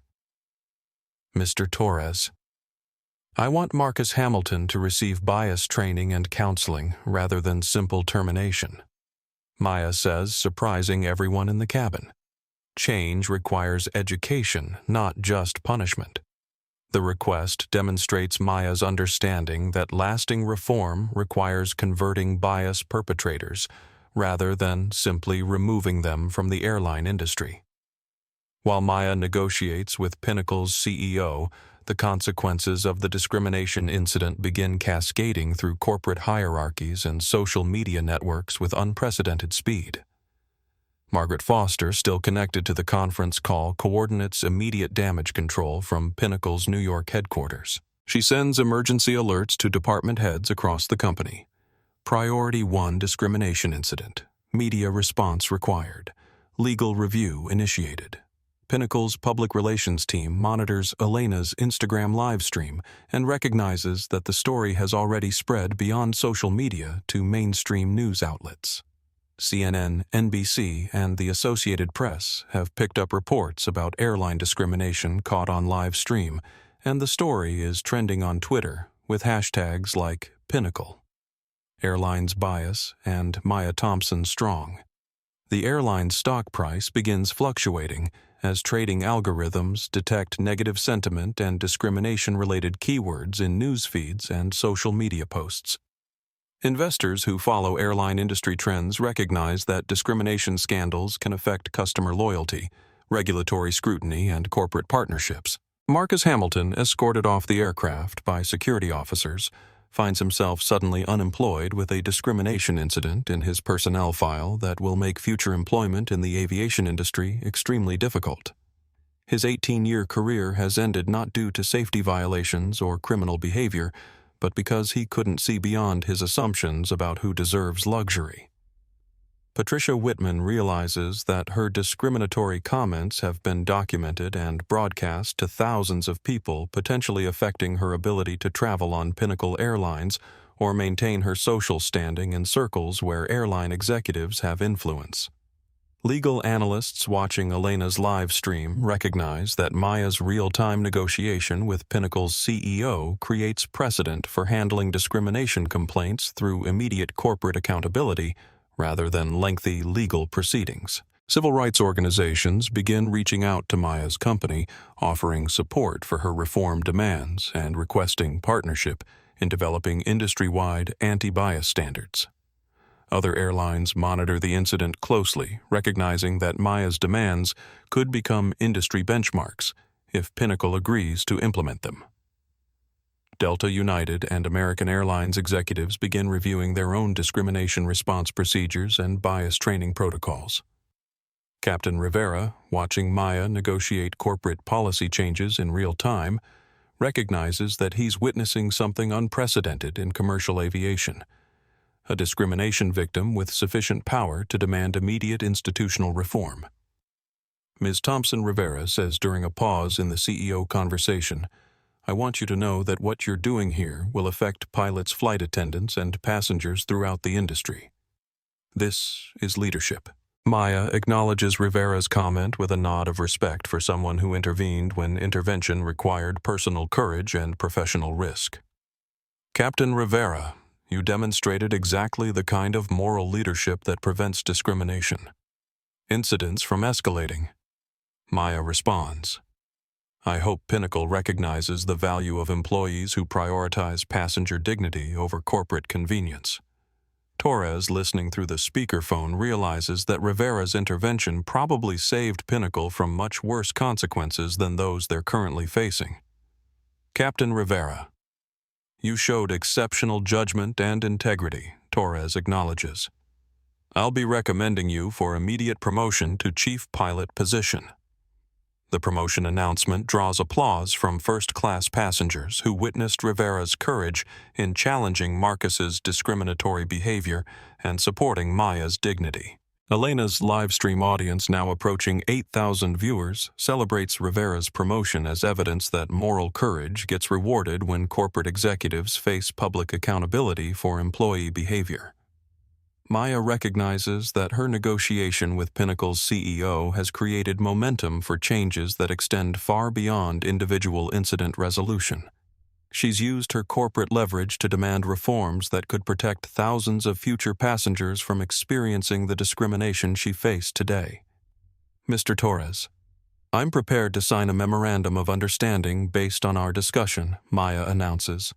But I want the agreement to include measurable benchmarks and public reporting requirements that demonstrate genuine progress rather than cosmetic changes. Torres agrees to Maya's transparency, demands recognizing that her business partnership provides Pinnacle with credibility when implementing bias prevention programs that other airlines might dismiss as public relations theater. As Maya finalizes the agreement that transforms her discrimination experience into industry reform, passengers throughout the first-class cabin understand they've witnessed something historically significant: the real-time conversion of bias into accountability, of personal injury into structural change, of individual power into collective protection. The authority Maya wields isn't just corporate or financial. It's moral authority earned through dignity, maintained under pressure, and strategic authority derived from using personal leverage to create broader justice. The conference call between Maya Thompson and Pinnacle Airlines CEO Jonathan Torres concludes with an agreement that reverberates through corporate offices, social media networks, and airline industry boardrooms within minutes of implementation. Margaret Foster, coordinating from Pinnacle's headquarters, immediately activates the company's emergency response protocol. She sends a company-wide email marked Priority 1, Mandatory Action Required, to all department heads, regional managers, and customer service directors. Effective immediately, all passenger discrimination complaints receive executive-level review. Any employee questioning passenger documentation based on appearance faces immediate suspension pending investigation. The new policy represents the fastest corporate response to discrimination in airline industry history, driven by Maya's leverage as a business partner and the public nature of Elena's live documentation. Marcus Hamilton sits in an airport security office, officially unemployed for the first time in his adult life.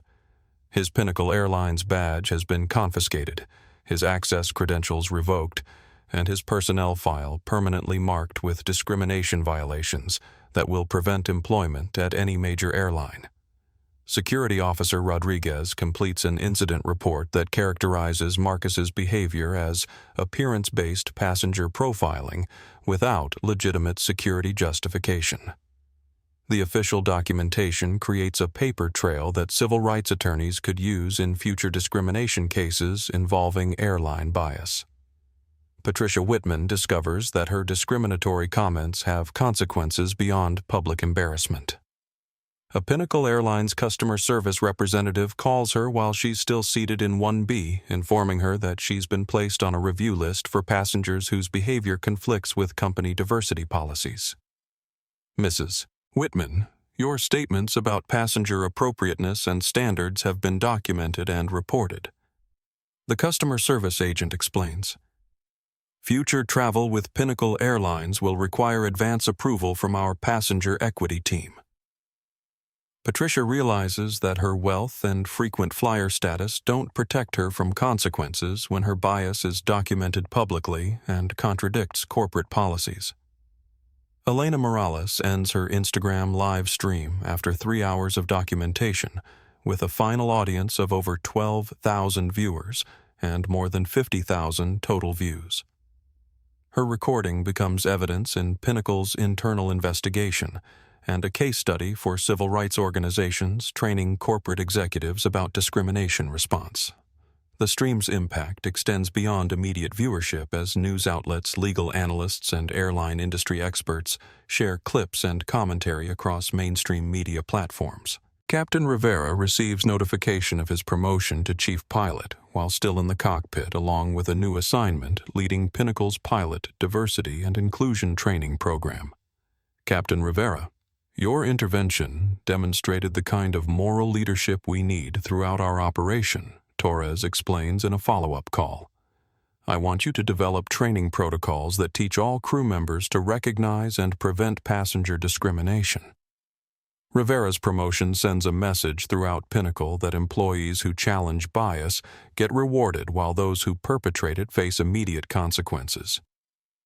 Maya Thompson closes her laptop and addresses the first-class cabin with the satisfaction of someone who has successfully negotiated terms that extend far beyond personal compensation.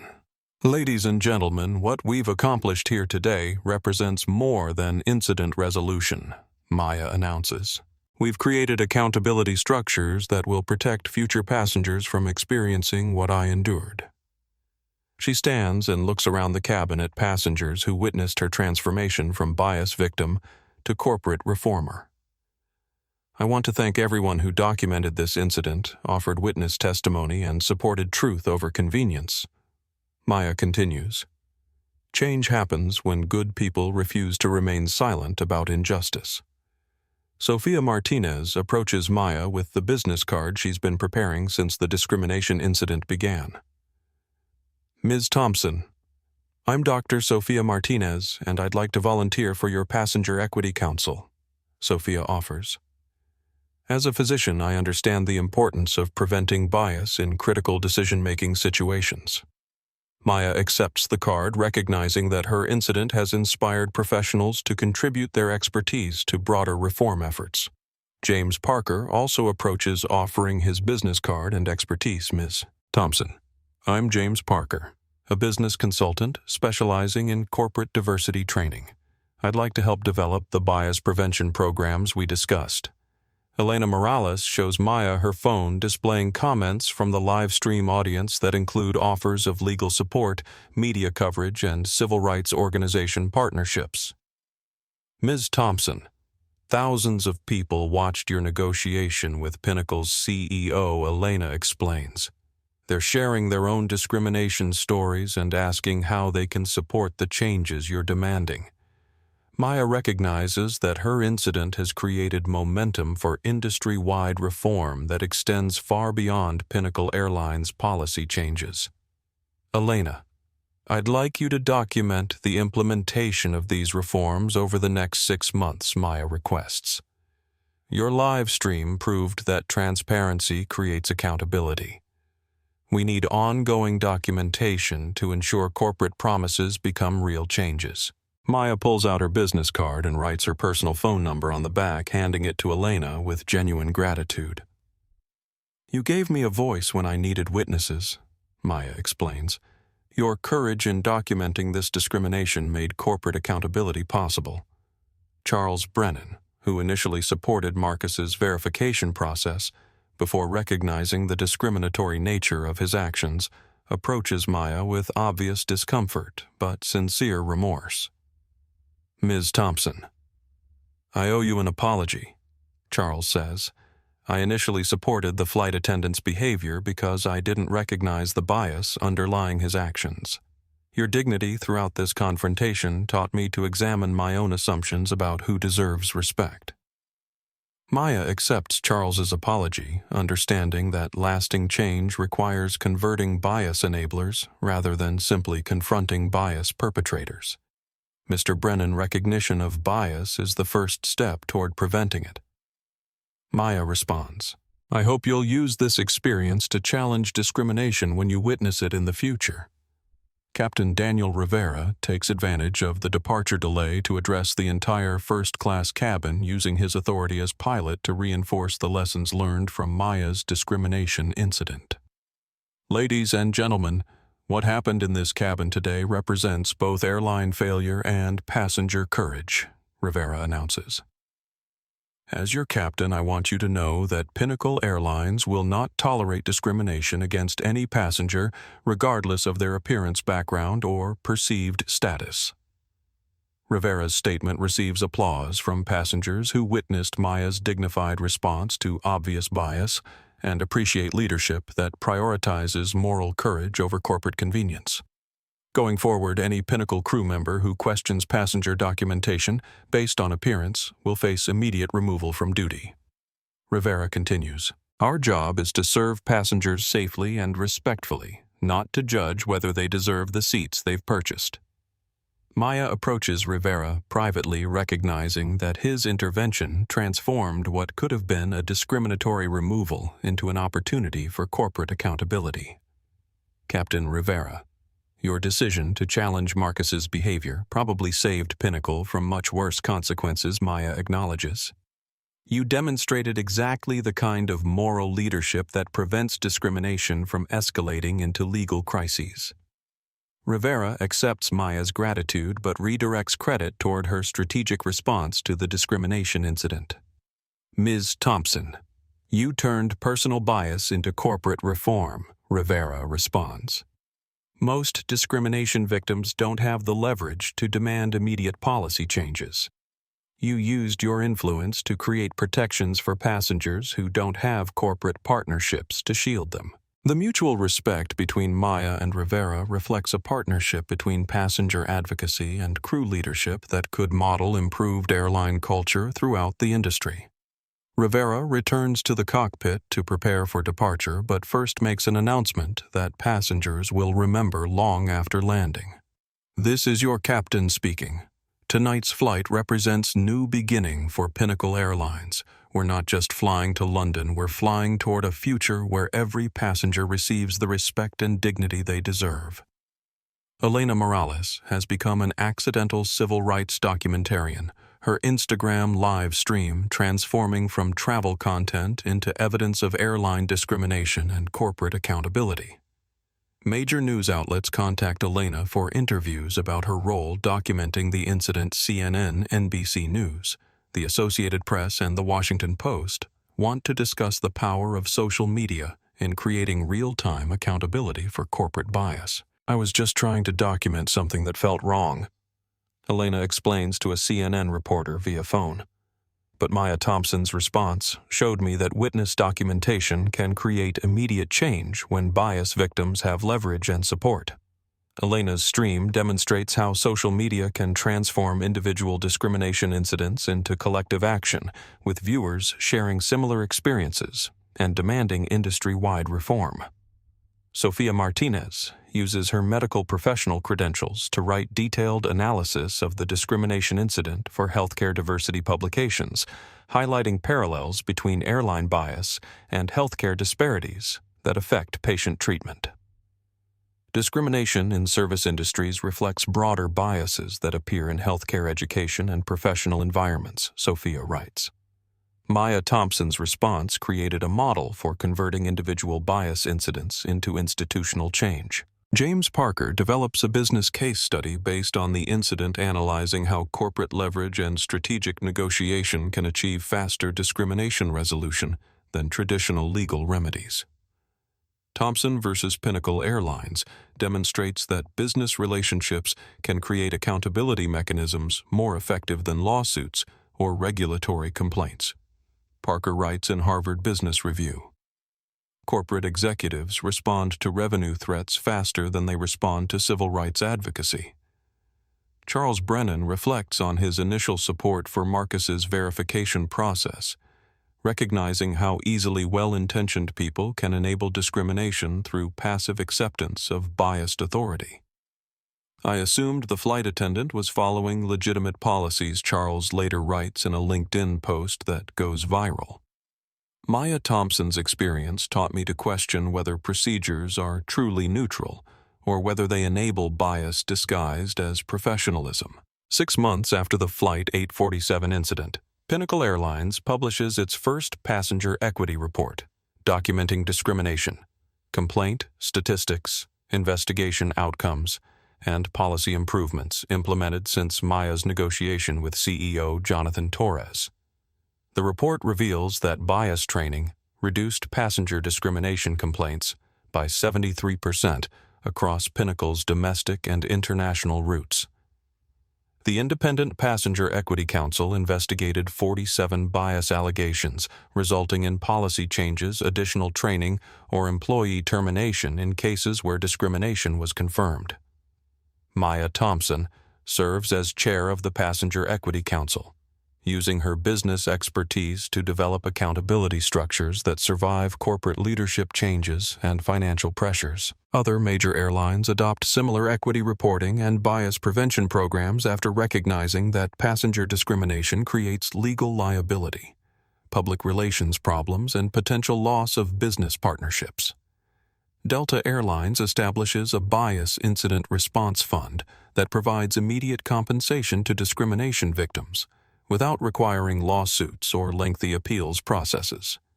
United Airlines partners with the NAACP and Anti-Defamation League to develop industry-wide bias training standards. American Airlines creates a passenger advocate position with authority to investigate discrimination complaints independently from airline management, ensuring that bias investigations aren't compromised by corporate interests. The broader airline industry recognizes that Maya's incident created precedent for handling discrimination through immediate corporate accountability rather than defensive legal strategies that damage company reputation and passenger trust. Maya's strategic response to bias becomes a case study taught in business schools, civil rights organizations, and corporate diversity training programs as an example of how individual leverage can create broad change. Captain Rivera completes the pre-flight checklist and announces departure clearance over the cabin intercom. "Ladies and gentlemen, this is your captain speaking. We've been cleared for takeoff to London Heathrow. Thank you for your patience during our extended boarding process." Maya settles back into seat 1A, pulling her hoodie up and adjusting her noise-canceling headphones. The seat that became a battleground for dignity and respect now represents victory achieved through strategic negotiation rather than angry confrontation. Patricia Whitman sits quietly in 1B, chastened by consequences, and hopefully reflecting on assumptions that led her to support discrimination against a fellow passenger. She doesn't speak for the remainder of the flight, perhaps understanding that her biases could have cost Pinnacle Airlines a valuable business relationship. Elena Morales documents the takeoff on Instagram, posting a photo of the runway with text that reads, "Sometimes bearing witness to injustice becomes an opportunity to create accountability. Change happens when good people refuse to remain silent." Sophia Martinez and James Parker exchange contact information planning to collaborate on research about bias prevention in service industries. Their chance meeting during a discrimination incident has evolved into professional partnership focused on advancing equity. Charles Brennan spends the flight reading articles about unconscious bias and discrimination recognition, educating himself about dynamics he failed to recognize during the initial confrontation. Captain Rivera announces smooth sailing at 35,000 feet. "Ladies and gentlemen, we've reached our cruising altitude with clear skies ahead. Sometimes turbulence on the ground leads to smoother flying at elevation. The metaphor isn't lost on passengers who understand that confronting bias while uncomfortable creates clearer paths forward for everyone involved. As Flight 847 crosses the Atlantic toward London, passengers carry with them the memory of witnessing discrimination, transformed into accountability bias, converted into reform, and individual courage, multiplied into collective protection. Maya Thompson, CEO of Velocity Logistics, sleeps peacefully in seat 1A, not because she's forgotten the discrimination she experienced, but because she's channeled it into changes that will protect countless future passengers from enduring similar treatment. The flight that began with assumptions about who belongs in first class ends with recognition that dignity and respect aren't determined by appearance, background, or perceived status.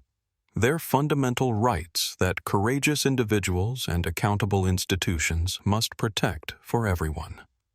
Maya Thompson stands at the podium in Pinnacle Airlines' corporate headquarters addressing the company's annual Diversity and Inclusion Conference.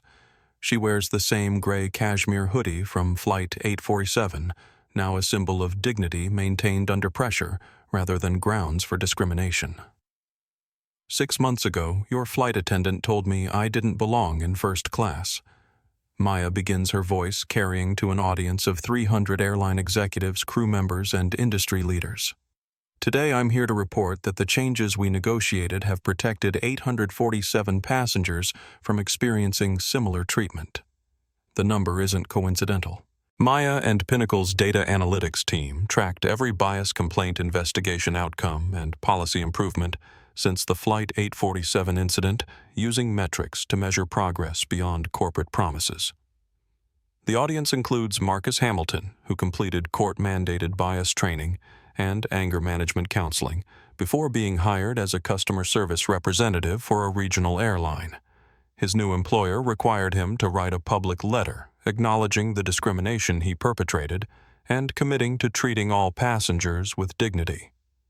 I learned that my assumptions about who deserves respect were based on bias rather than policy, Marcus wrote in a letter published on Pinnacle's website. Maya Thompson's grace under pressure taught me that professionalism means serving passengers equally regardless of their appearance or perceived status.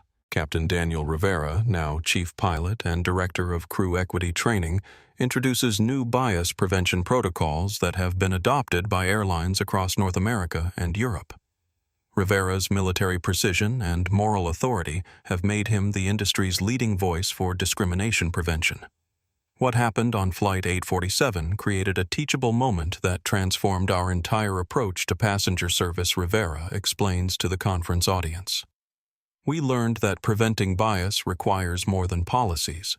It requires cultural change that starts with leadership accountability. Patricia Whitman doesn't attend the conference. She relocated to Phoenix after New York social circles ostracized her for documented discriminatory behavior. Her comments during the Flight 847 incident became a case study in how privileged passengers can enable crew bias through social pressure and coded language. Elena Morales has become a sought-after speaker about social media accountability and citizen journalism. Her documentation of Maya's discrimination incident demonstrated how digital platforms can create immediate consequences for corporate bias when traditional complaint channels fail. Live streaming discrimination creates transparency that forces accountability, Elena tells corporate diversity audiences. Companies respond differently when bias happens in public rather than behind closed doors. Marcus Hamilton works the customer service desk at Mountain View Regional Airport, a small facility serving rural Colorado communities. His salary is 1/3 of what he earned at Pinnacle, and his discrimination incident prevents advancement to supervisory positions throughout the airline industry. But Marcus has gained something he lacked during 18 years of premium cabin service perspective about the impact of bias on human dignity. His mandatory counseling included sessions with discrimination victims who helped him understand how assumptions about belonging affect people's sense of worth. I thought I was protecting standards, Marcus reflects during a filmed interview for Pinnacle's training program. But I was really protecting my own biases. Maya Thompson deserved better treatment, and every passenger deserves to be seen as an individual rather than a stereotype. Marcus's story becomes part of bias prevention training across the airline industry, demonstrating both the consequences of discrimination and the possibility of education leading to genuine attitude change. Patricia Whitman's fall from social prominence illustrates how documented bias affects wealthy individuals who assume their status protects them from accountability. Her discriminatory comments during Flight 847 were screenshots shared across social media platforms and ultimately cost her memberships in exclusive clubs and charitable organizations. The social ostracism Patricia experienced reflects changing attitudes about acceptable behavior in public spaces. Wealthy passengers can no longer express bias with impunity when their comments are documented and shared by witnesses with global platforms. Patricia's experience becomes a cautionary tale taught in corporate training programs. Privilege doesn't shield anyone from consequences when discrimination is documented and shared publicly. Maya Thompson's response to airline discrimination has influenced policy changes that extend far beyond Pinnacle Airlines. The Passenger Equity Council model has been adopted by transportation companies, hospitality businesses, and service industries that recognize bias prevention as both moral imperative and business necessity. The changes Maya negotiated have protected thousands of passengers from experiencing appearance-based discrimination. Bias incident reporting has increased 300% across participating airlines, not because discrimination has worsened, but because passengers now trust that complaints will be investigated fairly and resolved promptly. Maya's story resonates with business leaders who recognize that corporate leverage can create faster change than traditional civil rights advocacy. Her strategic use of business relationships to demand accountability has inspired other executives to condition partnerships on diversity performance and bias prevention. The broader impact extends beyond airline industry reform. Maya's response demonstrates that individuals with institutional power have responsibility to use their influence for collective protection rather than personal benefit alone. Elena's documentation of the incident continues to generate discussion about witness responsibility and social media accountability. Her decision to record discrimination and share it publicly created consequences that traditional complaint channels couldn't achieve. The story of Flight 847 has become required reading in business schools, law programs, and diversity training curricula because it demonstrates how bias incidents can become catalysts for positive change. When victims have leverage, allies provide support, and witnesses document truth. Maya Thompson still flies first class weekly, but now she travels with confidence that her presence won't be questioned based on assumptions about who deserves luxury. More importantly, she travels knowing that her experience created protections for passengers who don't have corporate partnerships to shield them from bias. The hoodie Maya wore during the discrimination incident hangs in her office not as a trophy of personal victory, but as a reminder that dignity must be defended for everyone, not just those with power to demand accountability. Captain Rivera continues to lead bias prevention training with the understanding that airline culture changes one crew member at a time, one policy at a time, one incident at a time, when handled correctly rather than defensively. The passengers who witnessed Maya's transformation from discrimination victim to corporate reformer carry the memory of seeing individual courage create collective change. They understand that progress happens when good people refuse to remain silent about injustice, when witnesses document truth, and when individuals with power use it responsibly. Flight 847's legacy isn't just about airline bias prevention. It's about the responsibility all of us have to challenge discrimination when we witness it, support dignity when it's threatened, and use whatever influence we possess to create a world where everyone receives the respect they deserve, regardless of their appearance, background, or perceived status. Maya Thompson proved that quiet strength can be more powerful than angry confrontation, that strategic negotiation can achieve faster results than lengthy litigation, and that individual incidents can become catalysts for broad change when handled with wisdom, courage, and commitment to protecting others who might face similar treatment. The message resonates far beyond airline terminals. Never judge someone's worth by their appearance, because you never know who you're actually dealing with. More importantly, everyone deserves dignity and respect, not because of their status or power, but because of their fundamental humanity. That's the lesson of Flight 847, and it's a lesson that continues to create positive change every time someone chooses accountability over defensiveness, truth over convenience, and justice over bias. If you've witnessed bias on a flight, in a boardroom, or anywhere your presence was questioned, your story belongs here. Share it below. Because when we speak up, we build structures that don't just fly, they soar. And if this story opened your eyes to the power of standing up against discrimination, please hit that like button. Your support helps these important stories reach more people who need to hear them. Don't forget to subscribe for more incredible stories of justice and courage that prove ordinary people can create extraordinary change. Hit the notification bell so you never miss when we share these powerful moments that remind us all to treat each other with dignity and respect.